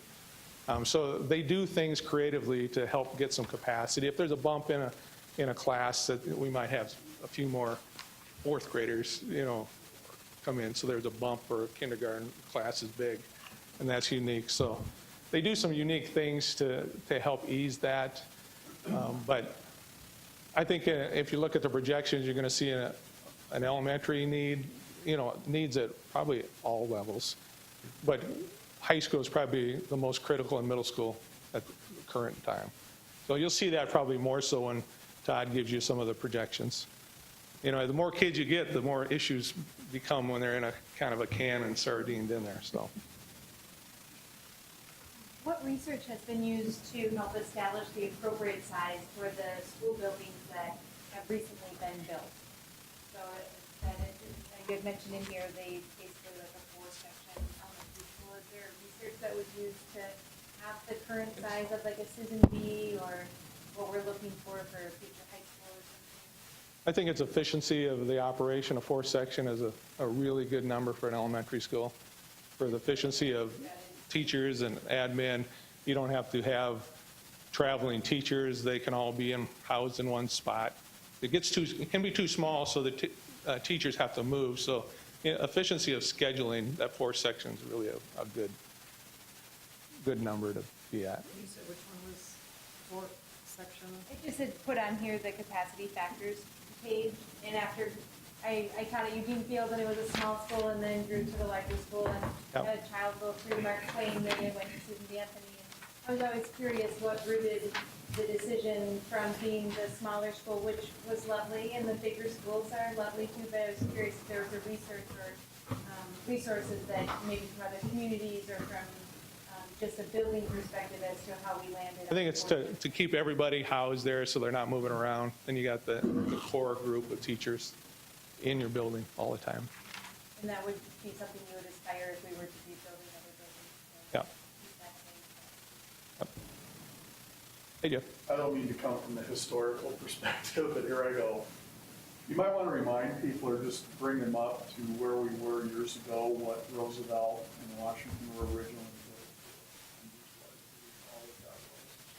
built. They were originally built for about 1,800 students. We've added some classrooms on each one of them, and that kind of accommodates some of the special ed growths and changes in education since we moved into those schools. And how many times have we added on to Roosevelt and Washington? 3 times? Yeah, 3 times, but some of those weren't always classrooms. It was storage for the arts, the music, and as the population grows, those needs become. So we look at the standards and always are looking at. There's a facility standard modification process that we look at, and we look, and goes through the board, and then we. There's a way to change those standards. That we just don't. It's not stagnant once we did that, because the standards were established in the last CIP the big CIP that you sat on. That's when we toured all the buildings and determined what those standards are. And then we had CIP 2. We actually had a group like this review all the standards again and make changes. And that's when we added some science rooms and some extra rooms to the high schools, because the science curriculum expanded. And that's when we did that. And so since that time, we said, let's not convene a committee like this. Let's have an ongoing process to change the standards so we don't have to wait for every 5 years. That, if there's a need out there, that there's a way for a staff member, or administration to turn in their request that gets reviewed, looks at is it building specific or is it district-wide semantic. And so there's a way to get that in place, so we see it and we know it's happening and coming quicker than just waiting every 5 years to review that, because education's changing every year. Jeff, just another, maybe you can comment about another task that the district has done over the years to accommodate enrollment has been amending the attendance boundaries. Yep. Which is a very painful process too. It's just another way that you try to address some of that versus the actual buildings. Yeah, you try to balance that. That was a big part of, we had a group several years ago, and that's how Discovery and Pettigrew had those big additions. The community asked for bigger schools, so that, bigger schools so they wouldn't have to bus out of the neighborhoods. That's why the board elected not to build the Northwest Elementary at that time and put those additions on. So, Mike, a question came up for me on many yellow dots or construction in the core area, because there probably isn't a lot of space there, but asking about and looking at the schools in the core, are you seeing turnover of areas in the core area, that some of the other older people are moving out to other areas and that new families are coming in that we need to be mindful? Are there census numbers or something? And then also from the Lloyd guy, who's kind of handy, of what you're seeing coming in from that core area or downtown area. Is it single people, retired people? What are those makeups that we don't really see by dots? Because those are the ones that are alarming. But I also am interested in what that turnover might provide and enhance. You want to go first? Yeah, well, for downtown projects, we see more, probably at the edges of local streams, more younger and more retired. Probably not so much on the family. Yeah. For obvious reasons, as far as it's just not a music family. So one of the things that we have been able to track is in the core areas, there's a lot more affordable housing, and so that's an attraction to families. But people need to move out of their house for a family to move in. We're starting to see a little bit more of a trend in rental units in some of the core neighborhoods, but they're still, in many cases, occupied by families. And I think we're seeing more of a diversity of the population in the core areas as well. So that's probably being reflected in some of the numbers that Todd will go through with you tonight. So we can put together some of the census tract data. It's a little bit dated, but I think it would still maybe help provide some of that big picture look at what the core area really means. So the central area is still pretty, there's not much vacancy. And so the units that are there are occupied, and a lot of them are families, a lot of them are rental units, and a lot of them are more the diversity population part of our community. So those are some of the factors that we see and that we can maybe provide some more information to the group on. Is there a plan that the city has so that there's affordable housing in all areas?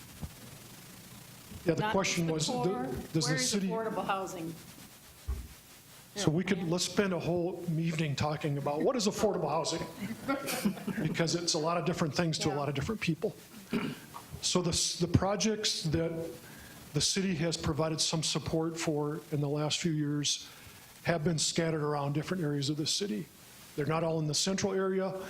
They're not all in the southeast area. They're not all in the northwest. So we've tried to move those around. And part of the debate is, do you put affordable housing out in an area where there's no public transportation? Well, the debate kind of goes back to a lot of people want to own a car. And there's just an article that came out nationwide. There's a trend that more low-income people are now buying cars versus using transit because they want to own a car. That's part of being an American citizen, is to have a car. And there's a lot of used car lots in Sioux Falls, so there's a lot of inventory out there. And I'm I'm kind of going on and on, but the city of Sioux Falls has made a concerted effort to scatter the affordable housing around and not just concentrate in one area. And I think we'll continue to try to do that going forward. So from our neighborhood,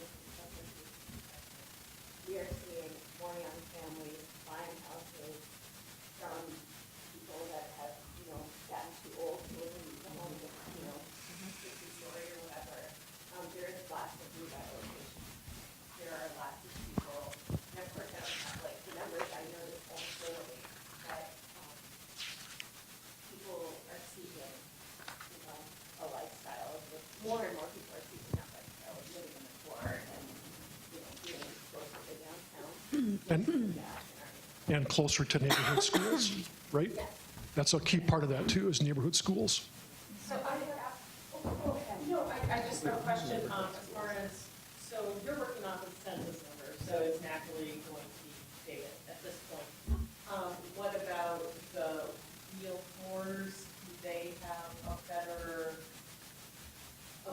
handle on who's moving in where? And I'm just, throwing that out there as that might, I don't know if realtors have a group, as a group have that sort of information happening. Can I just jump in, Todd? Because if I'm wrong, you'll tell me. But I think the district tracks pretty well where the attendance or the residents are of the kids, right? So we can tell you where those kids are living that are currently enrolled in the district. So that's probably about as up to date as you can get. Mike, we'll be touched on the concept of neighborhood school. So let's talk about this notion of neighborhood school and what that means and then how that impacts residential growth or vice versa. What that relationship looks like as we look at both the city and what a neighborhood school means and how the two impact each other. So I think in terms of elementary schools, when people are looking for a location to live, and if they have kids that are elementary school age or they're going to be, I think there's a real strong correlation between a neighborhood school and their choice of where to live. Now, there's no doubt that we're seeing not only people moving into Sioux Falls that want to have their kids attend the Sioux Falls School District. There's also people that want to go to private schools or even open enroll in somewhere. But for the most part, there's always been a very strong correlation. And so as we look at the city of Sioux Falls and our future planning and growth management, we've always emphasized the push for neighborhood schools so that if you take a typical square mile of residential development and you can project out how many housing units, and then from that we have a formula, whether it's single family or apartments, how many potential school kids will be coming out of that square mile, and you try to put a school within that attendance area. That's a very simplistic way that we can go about it. So we have a long-range comprehensive planning process that we've kind of mapped out where future potential elementary schools could be, or general areas, based on the projected residential growth areas. So the idea would be that you're within close proximity to an elementary school. Not so much for middle school or high school, but really more for the elementaries. But even for the high schools, Lincoln, Roosevelt, Washington, even O'Gorman to some degree, but let's say the three public schools are all in or near residential areas. Yes? On that map that you got on the ground there, undeveloped land, the yellow boxes? Yes. What type of a time frame was that for the future developments, was how I understood those yellow boxes to be? I mean, are those like 10 years, 20 years? Yeah, the yellow boxes that are the approved residential developments are probably in that 5 to 10 year. This other one that, Yeah, it's that one there. yeah, that's probably more in that 10-year timeline. Because those are areas that are currently in the city limits. They've already been annexed, but they're still vacant for various reasons. But they're all within that 5 to 10 year time frame of when they'll probably get developed, whether it's residential or industrial or whatever it might be. So do you calculate that at a frequency level that matches the 5 year? Yeah, we typically absorb about 400 acres of residential land each year and about 600 acres of overall development land each year. So we can see from year to year what the absorption rate's going to be and what the availability is to meet that absorption rate. And so you have a 1 mile metric. What's the outer limits of that in order to keep up that kind of a neighborhood type school? Well, that, in a perfect world, the school would be right in the middle of that 1 mile. We don't have a perfect. Which world is that? Yes. So again, in the old days, you'd say you're within 6 blocks walking distance, but since everybody drives to school for the most part, but that's kind of the theory, is that you're within that half a mile radius of an elementary school. Let's take a 5-minute break and let Todd more refreshments in there, and the rest of it will be enrollment.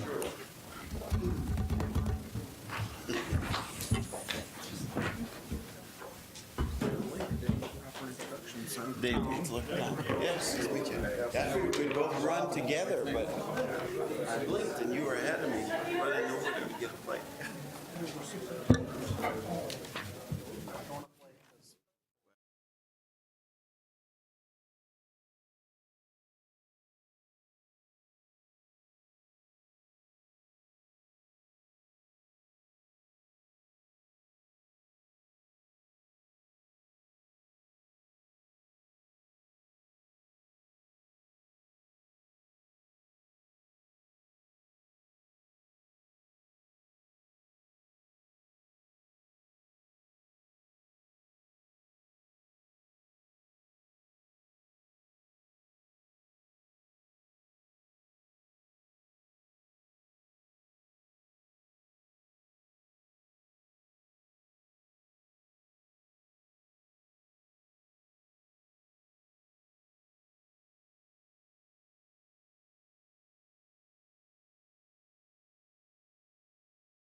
Grady. Boy, I need that. I will. Next up, we have We bust.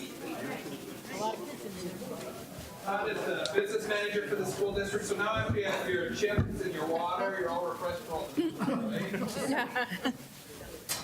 Should have served. You don't want a cookie. You have a microphone over there? I gave you mine. Mine had mayo, so I had to.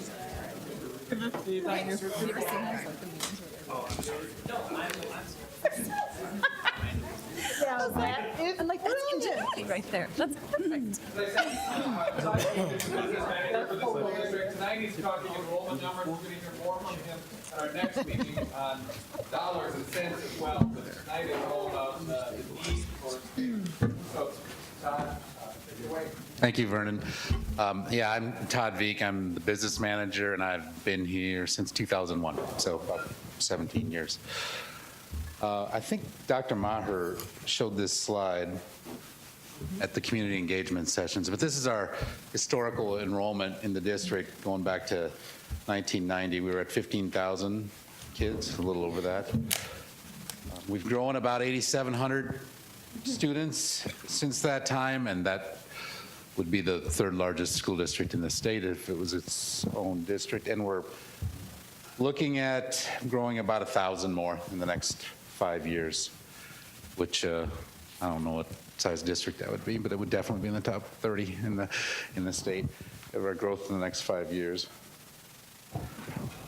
Here's some, I think this was also part of Dr. Maher's presentation. I'll just retouch on it. If you look at our current middle school enrollment, and then that's 3 grades, obviously, 6, 7, 8, and you compare that to the number of K through 2 students that are in the district right now, no projecting going on there. There's 478 more in K through 2 than there are in middle school. So we know those kids are going to be coming through the pipeline. We're going to have classrooms to put them in.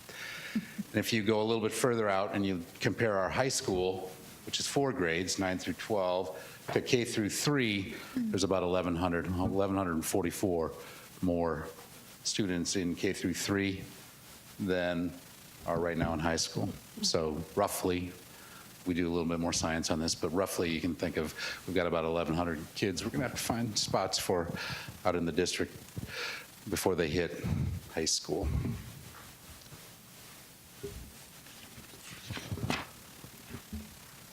So how do we project enrollments? We use, I think what's fairly common out there, cohort survival method. We look at, the easy way to describe it is, last year, how many kindergartners showed up in first grade this year? What percent was that? And all the way through, first to second, second to third, all the way to 12th. The tougher part, I guess the little bit that's tougher part is trying to project the kindergarten.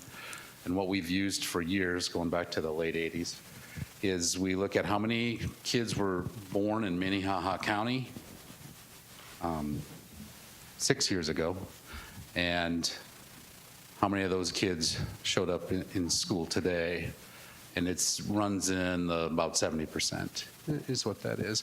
And what we do is each year we adjust based on what's actually happening. So our method always self-corrects. If we're wrong, it looks at that. So we look at it 7 different ways, and we'll touch on all these. But the regular way, kind of the original way that we've gotten away from, was weighted average. You look at the last 4 years, and you weight the most recent year 4. You rate the 4th year prior. You rate that 1, and the other 2, 2, and 3, and you just plop that in, and you use that for all the different grades, and you say, yeah, what does that cohort survival look like? And that's how we would project.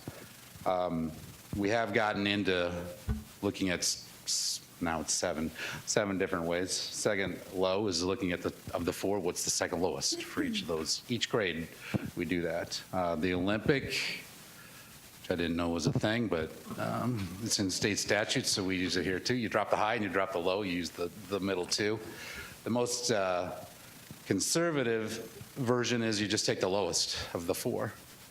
And we also took the bottom 3 and did an average of the bottom 3. We started doing that about 5 or 6 years ago.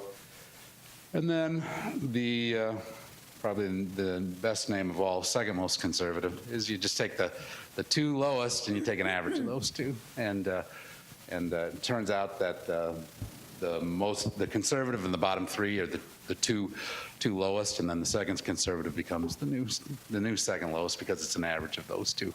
And that's the one we've been using for the last 2 or 3 years. And so, how has that turned out for us?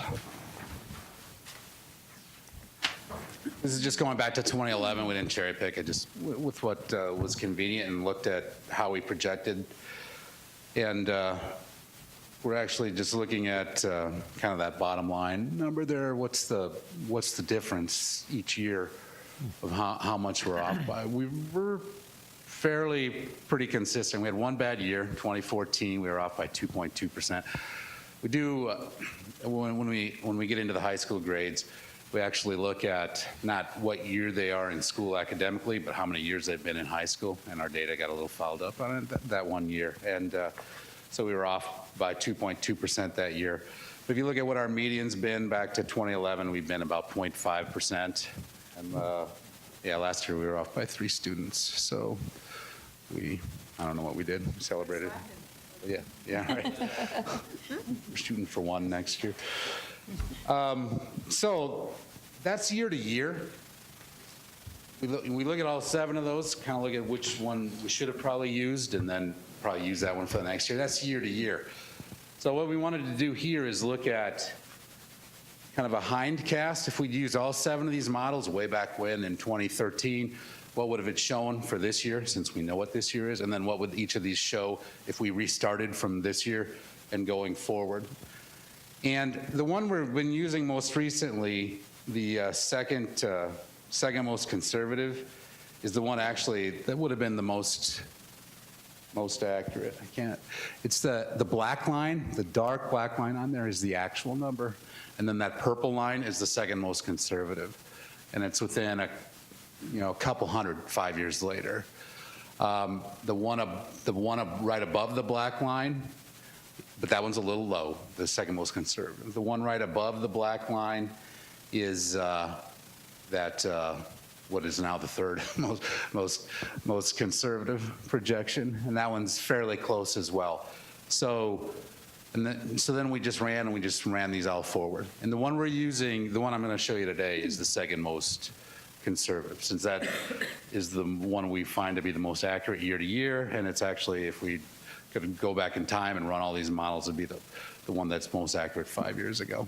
So that's why, and when I say I'm the business manager, so when I say 2018, I'm talking about the fiscal year, 2018 year. So it was actually fall of 17, but 17-18 school year. So we have historically, going back, and that second year, that second most conservative is a pretty good indicator of, we think, what it'll look like the next 5 years. Is that the bright pink line? Pardon that? Is that the bright pink line? Or is it in color? Oh, I'm sorry. Yeah, the bright pink line is the second most conservative.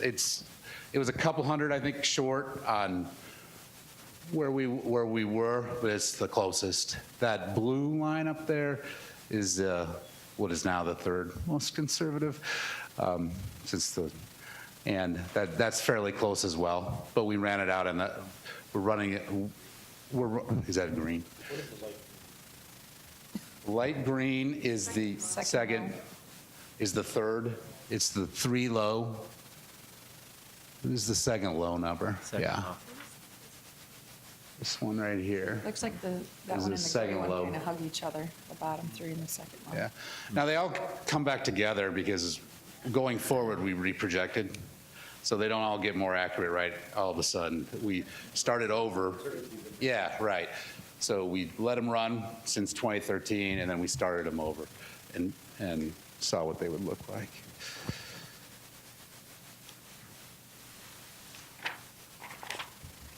A little more historical information. Population growth in the city of Sioux Falls from 2000 to 2018 has been averaged 2.18% per year. In the Sioux Falls School District, it's been 1.33. And that's roughly, I think, 61% of that number. Can't read my writing, but I think 61% of that number is, and so we know we haven't kept up with the city because some of that growth is in Harrisburg School District and Brandon School District. But historically, we've been running at about that 61% number. And this next chart gets pretty busy, but so what we did is that now the green line here is that second most conservative. And then we ran that out, and that's the one we're projecting on. But then we kind of looked at, well, what if we miss? What if we're off? So we took the next two most accurate, which would be the most conservative number is that red line on below, and what we call the bottom three is the blue line above that.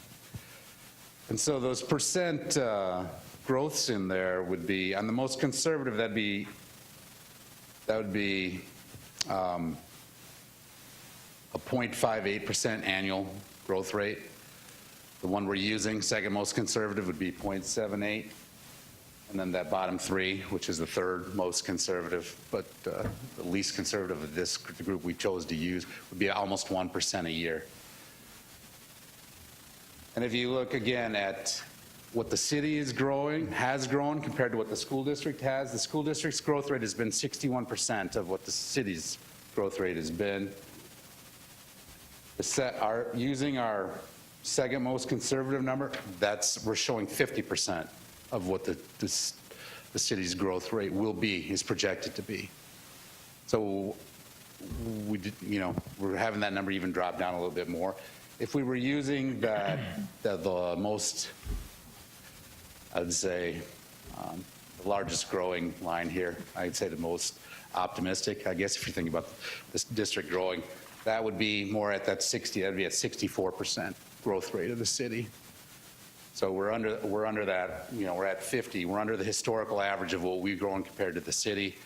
But what we've shown in the last 5 years, I think that's the number to use. And we are, as Dr. Maher pointed out at all the engagement sessions, we budget on that number. We budget expenses and we budget revenues on that number because we hire the number of teachers based on that, and our state aid, most of our state aid formula revenues comes off that number. So we want to be accurate on it. So that's the number. That's the number we're using going forward. So then, if we take Jeff's capacity numbers and put this growth pattern out to way out in the future, 2035, you can see we actually show a little dip in our elementary projections for the next few years. But if you're wondering the birth rate in Minnehaha County is as high in the last 4 years as it's ever been. I think Dr. Maher talked about this too in those engagement sessions if you were at any of those. But we go back, we have data going back to 88, kind of since we've been projecting this way, and we're by far the highest 4 years of the birth rate since then. So those kids are going to be coming in down the road here, and so that we show that elementary enrollment picking up. And we put in there, and I know it gets busy in black and white because I'm looking at it in black and white too, but I think when you get out to 2027, 2028, you've got about 600 kids negative capacity out there. That's roughly a 4-section school. And if you get way out there to 2035, it's about 1,500 kids. That's 2.5 4-section schools. So that gets pretty far out there. But in the next 10 years or so, it looks like it for sure probably need another 4-section school. If you look at middle school,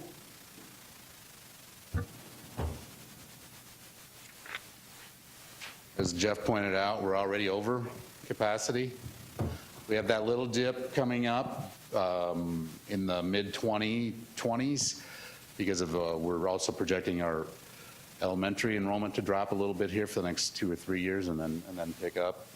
As you can see, we get out to about 990 short, way out on the far end, and about in 2022, and then again in 2028, we're talking about 600 or so kids short. So do you want, the question, I guess, is do you want 5 really big middle schools, or do you want 6, and maybe the 6th one isn't as big as some of the ones we have right now? But that's kind of what we're looking at in the middle school.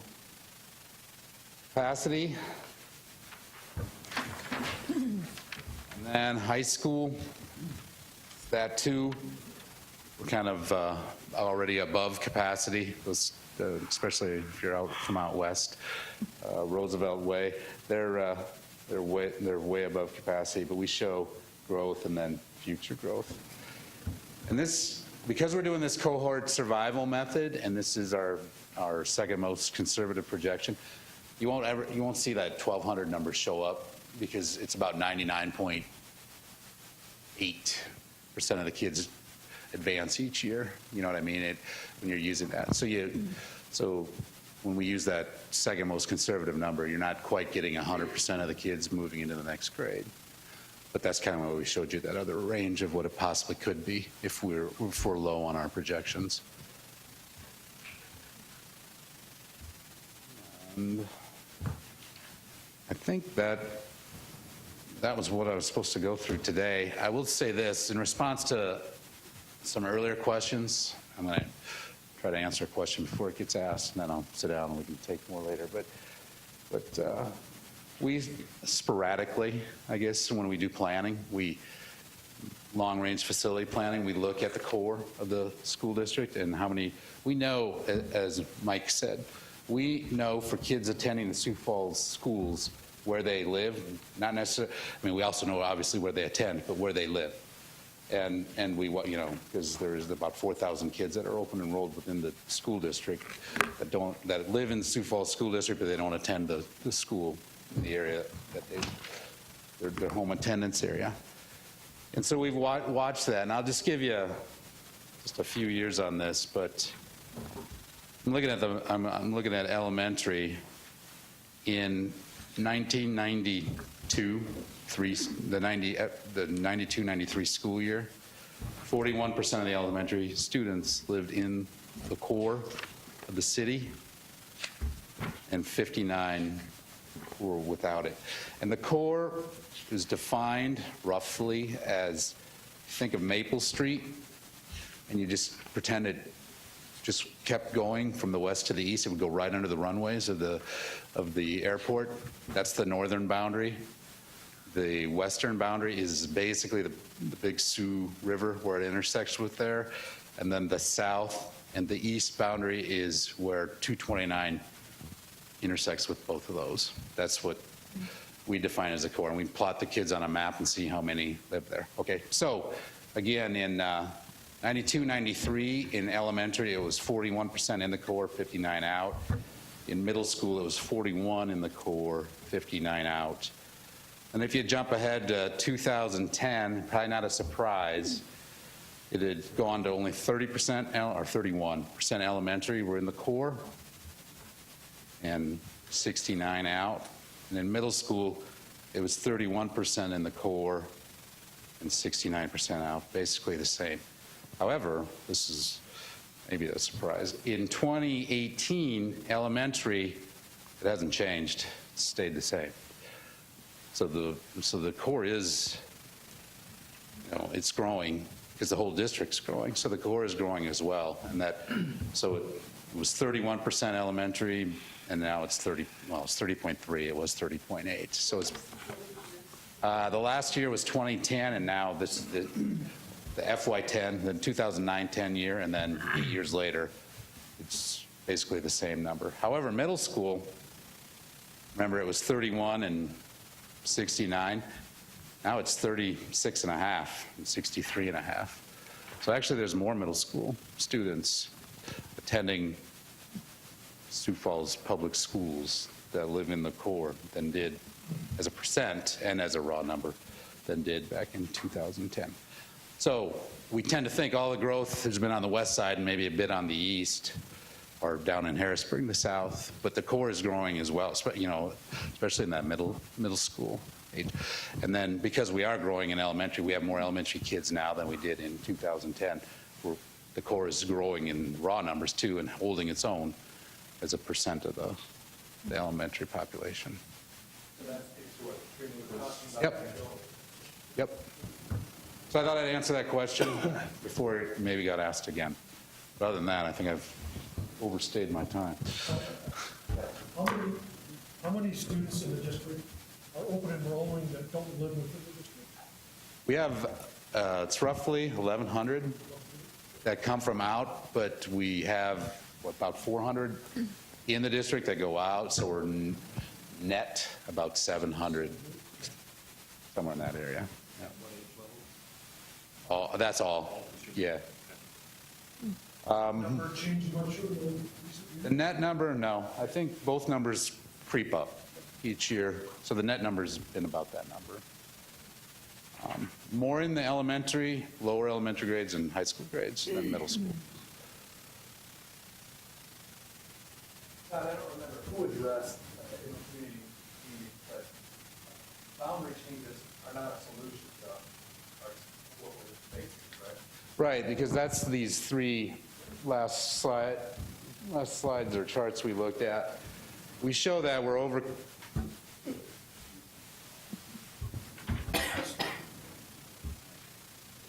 We show that we're going to back this up. Arrow up. Yeah. So elementary,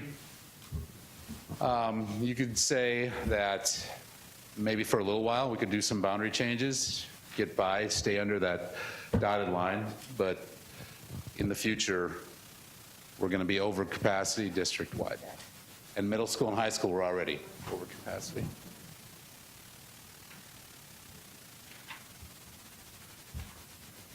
How do you project the move into about? I know like projecting moving up. Well, yeah, when we do that, I couldn't tell you if 80% of those kids were the ones that were here 2 years ago. We're just going off the net in and out, and that cohort survival doesn't necessarily say these 2,000 kindergarten kids, 1,600 of them showed up, plus another 399 into first grade. There's 2,000 here, and there's 1,990 the next year, and that honestly I couldn't tell you if they all. Well, I know they didn't, but if they all turned over and they're all new or not. We just, like I said, it self-corrects every year. In some grades we go up, like when you change levels, you go from 8th to 9th. We tend to get more kids, and then maybe from elementary to middle we might lose a few more than usual, but honestly, I couldn't tell you if what percent of the kids stay and how many of them are new. Do you see the outside district boundaries changing much in the future? I know that used to be a commonplace where a developer would go in and do a new residential development. Do homeowners petition to have it moved into the Sioux Falls district from wherever it was, West Central or wherever? Yep. It seems like that was commonplace for a while, and now not so much. It's commonplace in kind of the early 2000s, Yeah. and then the law's changed now in the last 3 years or so, where it can't happen. The only way that the boundaries can change now is if both school districts agree. Kind of like what we did with West Central, Cherry, yeah. Yep, Cherry Lake Reserve. We brought in and we did a tax sharing agreement with them that phases out over time. That's based either to be land swaps or something like that. Unlikely to happen in the future, or I wouldn't say impossible. No, I would say not extremely likely.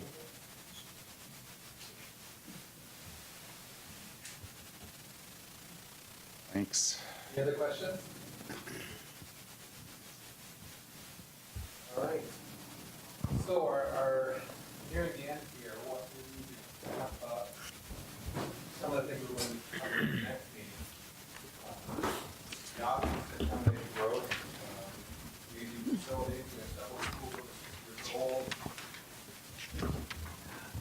whether to replace or repair decisions, especially with Whittier and Cleveland, land acquisition for replacement schools, equity across the schools, projects to bring school to current district standards, projects due to establishment of new standards, security ADA issues. And in total, on the next page, you can see there's really $270 million of identified projects that we're going to have to figure out how to whittle down into a plan. So with that, is there any discussion or questions amongst the group after all the information you've heard? Jack. And then, just talk about the charge that we have. Are we trying to come up with a 5-year plan, a 10-year plan? Are we trying to look, or are we really trying to look way out? Just trying to address today's needs, or how far out are we trying to go? Does anybody from the school district want to address that? He's asking, how far out are we looking? So do we want to look back at the growth projections and look at where those are at? I think it went out to 2025 or 2035. Are we looking at, I mean, that's a fair. You want a 5-year plan from us? A 10-year plan? A 20-year plan? That's a great question, and one that we haven't really truly said. Dr. Maher, 1 minute. We have to pick you up. Great question, and one that we haven't said, hey, we want it to be X number of years. So I looked quickly at Kent and Carly, and I said, 10 years? And I think they both said yes. Because I think if we just plan for right now, I think that's short-sighted. So I think what we would like to have in the end is a 10-year plan, a 10 years worth of marching orders, if you will. And the bond issue would be a 20-year bond? It can be whatever we want it to be. We've talked internally only about it potentially being a 20-year bond or a 25-year bond. And for those of you who aren't overly familiar with that, really what we're trying to do is what you're trying to figure out on your own home. What's the length of your mortgage? What are you comfortable with?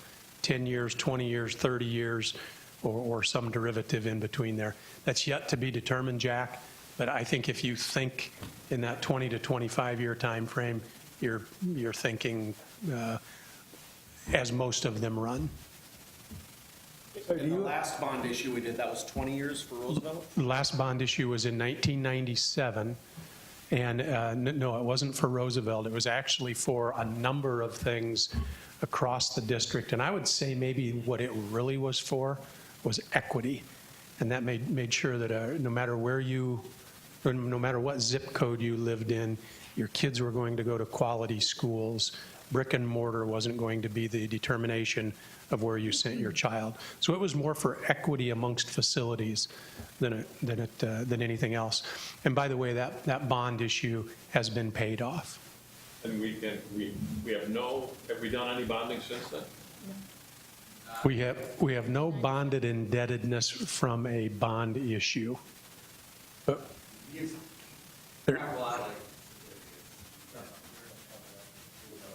sounds like that's Our next meeting, we will cover the current status of those issues. We could bring them up today because we want to know what questions need to be answered. Cover what debt the district has, 0 capital outlay bond, right, Todd? Zero general obligation bond. General obligation. Who wants a bonding lesson in the next meeting, a brief bonding lesson? I think that might be helpful too. So Todd, we're tasking you with that. And for can I have one more other question? It seems like there's immediate issues and then there's 10-year issues. Yes, okay.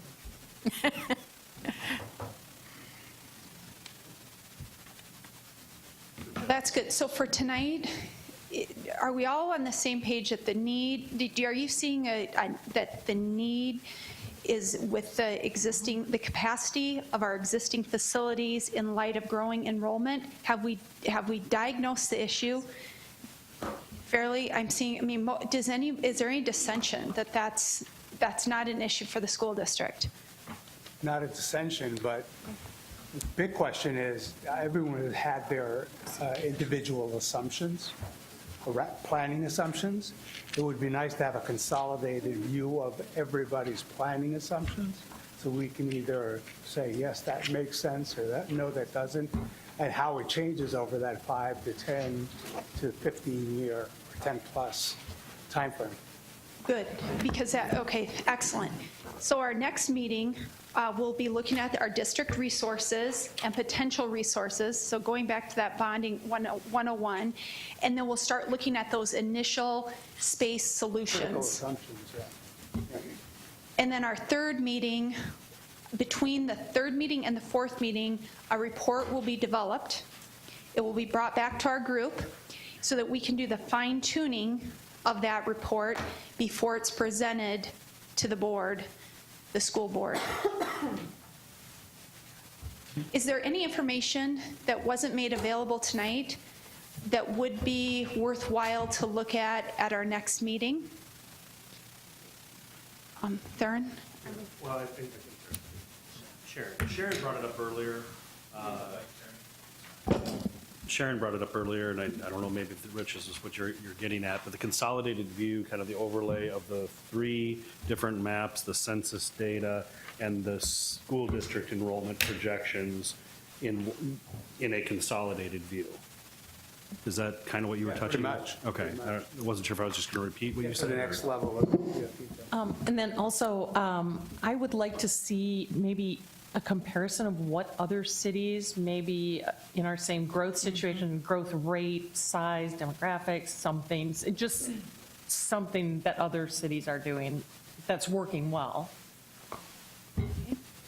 What about a comparison to our neighboring districts, where we're at in terms of indebtedness, Tax, where we're at with taxes, is that valuable to the group too? Yes. Todd, can you How much provide did they that? go into debt? Okay. Angela, and your mic is right next to you. Just 2 items. One of them is very simple and straightforward, but the multi-housing data that Mike mentioned, he said that it's very similar to the owner-occupied homes, but if you could provide that multi-housing, I think I'd appreciate seeing it.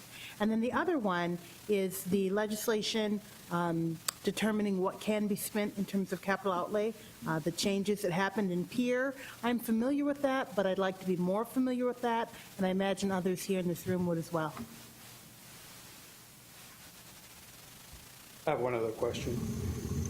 Is the consensus of the people who presented to us, is there a best-in-class target that is nationwide that we can picture what we may try to emulate? Is there something that anyone knows?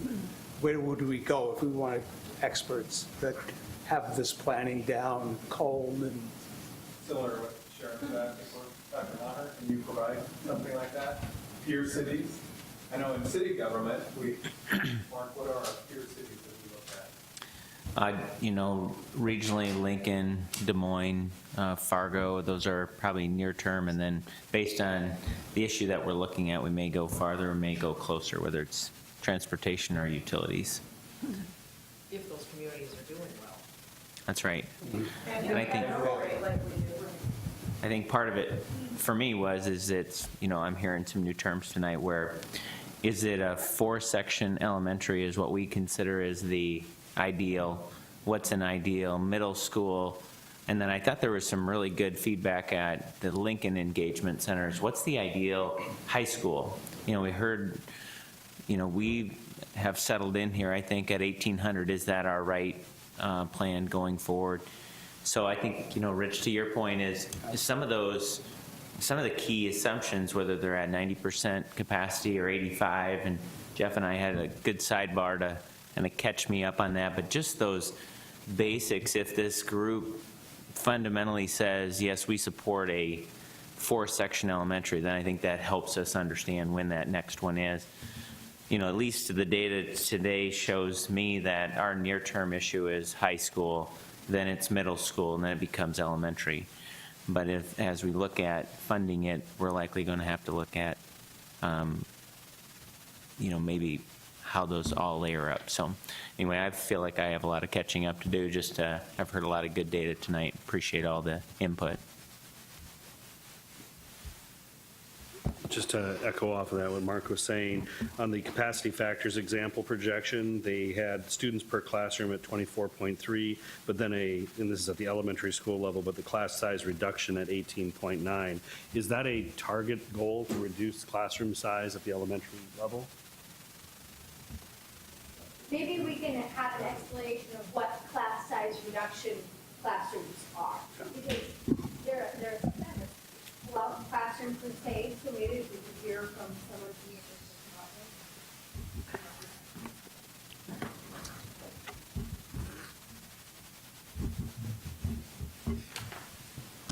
Good evening. Teresa Boyson, Assistant Superintendent. But elementary principal for a long time. So class size reduction, we have class size reduction in our title buildings, and they have that, they get to determine whether they want that at kindergarten or first grade. And they have the teachers allocated to them for that class size reduction. So in those buildings, the goal for class size reduction is to have about 18 students. But that fluctuates, because today I might have 18 students, but tomorrow I might have 10 kids come and enroll in my buildings. And so that number fluctuates by building, and then they decide which grade level is best for them. So we have it in some buildings, but not in. in class size reduction, you pull, they kind of have a home classroom, is that correct? That is their home classroom. It is, okay, so they're not just pulled out for math or reading or? No, that is their home classroom. Yes. So that is their target, their homeroom for them. At home. Well, the other thing, Vernon, is that when we're looking into the future, we want to look at architecturally different space, not just a classroom size, but what kind of spaces we need for the kind of programming and engaging activities that we have kids doing now. And that was one of the things in the solutions when Annie was talking and reading through the solution at the beginning, and just asking something about the expansion and contraction. Are we talking of modular construction where buildings, not the sense of like modular structures outside, but where the building can actually be expanded, contracted in a way, and the physical structure itself? I don't know when that's going to be presented to the groups. We can start thinking about that if we're just have 3 more sessions after this to come up with a solution. That sort of goes back to what is trend in education? Not that we want trendy, but what are the best practices? Right. Other districts.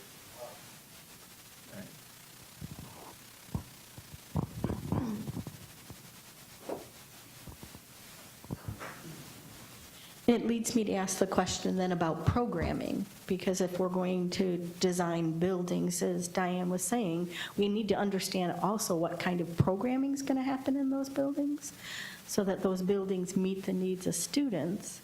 So to build a facility without understanding what's going to happen in the building seems short-sighted for us to move forward. So that might be something that I'd like to hear about next meeting. What type of programming are we looking at in the future or dreaming about in the future so that we can then construct a building that can accommodate that?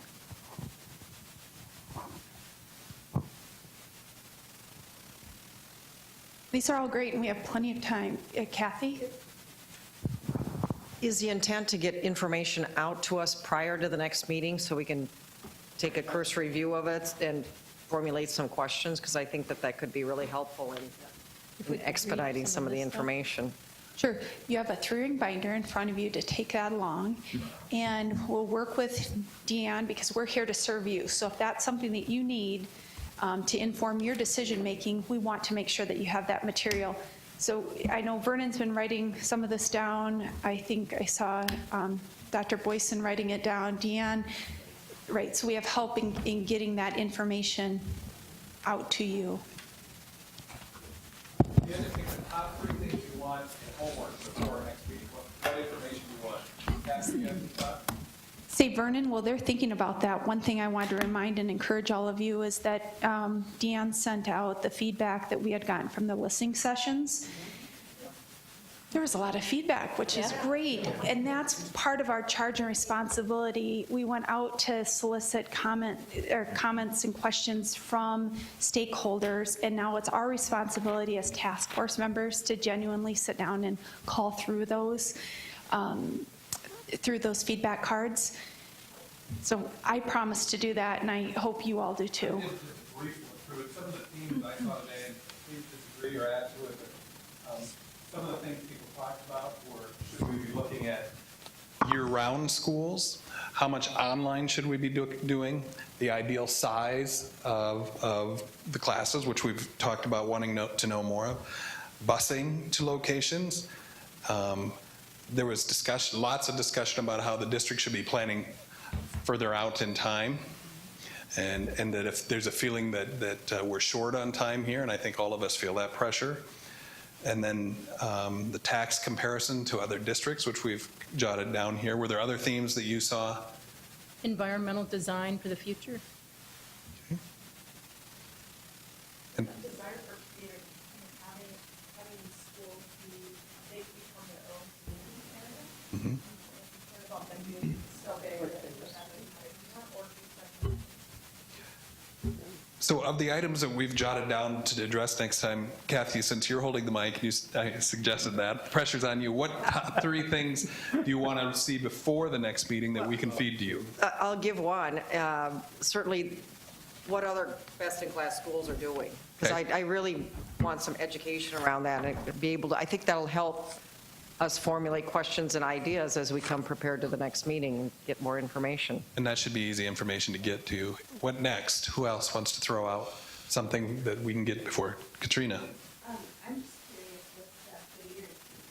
curious With the Whittier and Cleveland agenda items for next time, will we have a report about here's all the things that need to be updated and or fixed in these 2 facilities, or what is that presentation going to be like, and is there just pre-homework we can do for that? I'm the only one who was surprised by the Whittier Cleveland thing being on here so prominently. I was. Okay. And who wants tours of those buildings? We've talked about optional tours as well. Raise your hand if that's of value to you. It looks like most everyone. So Jeff, can you coordinate that? One idea I had for tours, what if we made those schools available at in our next meeting at 4 o'clock so we can get back here by 5:30? Is that okay? Yeah. Jeff, does that work? You probably won't get both of them, but you might get Whittier or whichever one you want to see. Or do we go earlier so we could do both? Could you split the groups? Yeah, you gotta wait for school. Yes, we could split the groups and we could at least talk about it. Okay, we'll figure that out and email you how that will work. Could Todd share the information about the very interesting statistics about the changes to the core that you were reading and that I don't think were included from 1993 to the present? Yeah, it's sporadic. We don't do it every year, but I can do that. It would be very helpful as we're talking about this decentralization issue to see. I think relating to everything we're saying, asking about more information and relating to, I think Cathy and I had actually talked about this at one of the community input meetings. Is there somewhere we can have a central clearinghouse of information where we can ask, someone we can email or something, website, something that we can, that's fluid? I mean, that is a changeable, dynamic thing. And I'll see it. Yes, right. Yeah. There is a spot. There is a spot on the district's website. District's website is sf.k12.sd.us. I'll repeat, sf.k12.sd.us. You can email that to us, right? Yes, I can certainly do that. That's in our packaging. Yes, it is.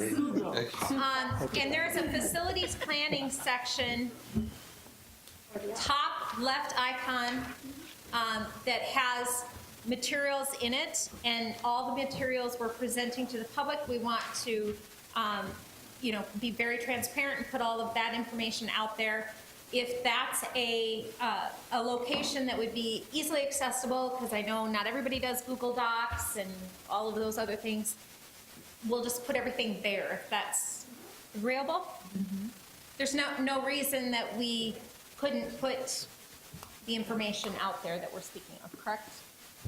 Couldn't be any reason. And how is that information going to be limited to the public? Because in the comments that you shared with us, there was a lot of requests of keeping this an open dialogue so people feel like they are vested in the process and have a say and will vote. Yeah. Go ahead. And Kathy, it's not good. I don't know. I just put the grab. Oh, which one did I put that in? The public has been invited to any of our meetings, and while they're here, I don't see, but if anybody from the public does come, every single session, we will have time for them to offer up questions to our group. And I guess if we have the website for them to access to see the information going. There is a question corner on the facilities section of the website also, so anyone who has a question about anything that they're reading, that is through a Google form. It will come to my inbox and I will disperse it, whether it's an enrollment question, a curriculum question, what have you. So, you know, certainly if you have a question, that's a great place to go to. If you haven't thought of something tonight, but you think of it later, the public as well will push it out on social media. We have a really good Facebook and Twitter following. Of course, that doesn't reach everybody. I was hoping there'd be a little more media attention tonight. Apparently, we're preparing for the next snowstorm, though. Don't say that. A quick governance piece to address when we talk about the public. We have with us a school board member, and so our role as a task force is not to hinder the relationship that the constituents have with their respected school board member. So it's just something for us to keep in mind. If we're getting individual questions, that they're welcome to come, but that they also have a school board representative to help address some of those questions as well. So. May I just offer an alternate? You know, I think the tours would be great. I don't know how efficient it's going to be with the timing that we have, and so with Jeff and his background and floor plans, is there any way we could actually look at a lot of that here and have him take us through the floor plans of Whittier? And there can be, if there's some serious ADA challenges, to put in the presentation a picture or two, and then we can maybe go to one of the newest schools that has been designed, and what's new in that architecture, make them more environmentally friendly, and then potentially some of those core elementaries like Eugene that potentially have the ability to be renovated. And so to me, I'm just trying to think about how can, I think it'd be great if we all had time to go through 6 or 7 schools, but in our time frame, I think it may be really short. And if that option is available, that's great. But I would just maybe challenge Jeff and just have him have some contemplated thought about how could he kind of catch us up on kind of what he deals with. And ultimately, we've got some really old schools. We've got a school here that's in 1934. We've also got a brand new school in 2016. And at least I think we could maybe really kind of utilize about an hour of time and really catch us up on some of the opportunities, but also some of the challenges. So I'm going to go ahead, Angela. Yeah, I've just got a question that relates really closely to what you just said. 1997, I'm one of the people in my head, I think of that as Roosevelt. Dr. Maher just corrected and said it was Roosevelt, but it was also to create equity amongst the schools. I'm curious, what did that 1997 equity amongst the schools charge look like? I'm curious, was that achieved 100%? Was that achieved 80%? And the reason why I'm asking is I know 1997 was a long time ago, but I'm curious about how much of our challenge of creating better equity amongst the schools, how much of that is new and new standards, and how much of that is carryover from 1997, and what could we learn if it is carryover, what could we learn to be more complete today?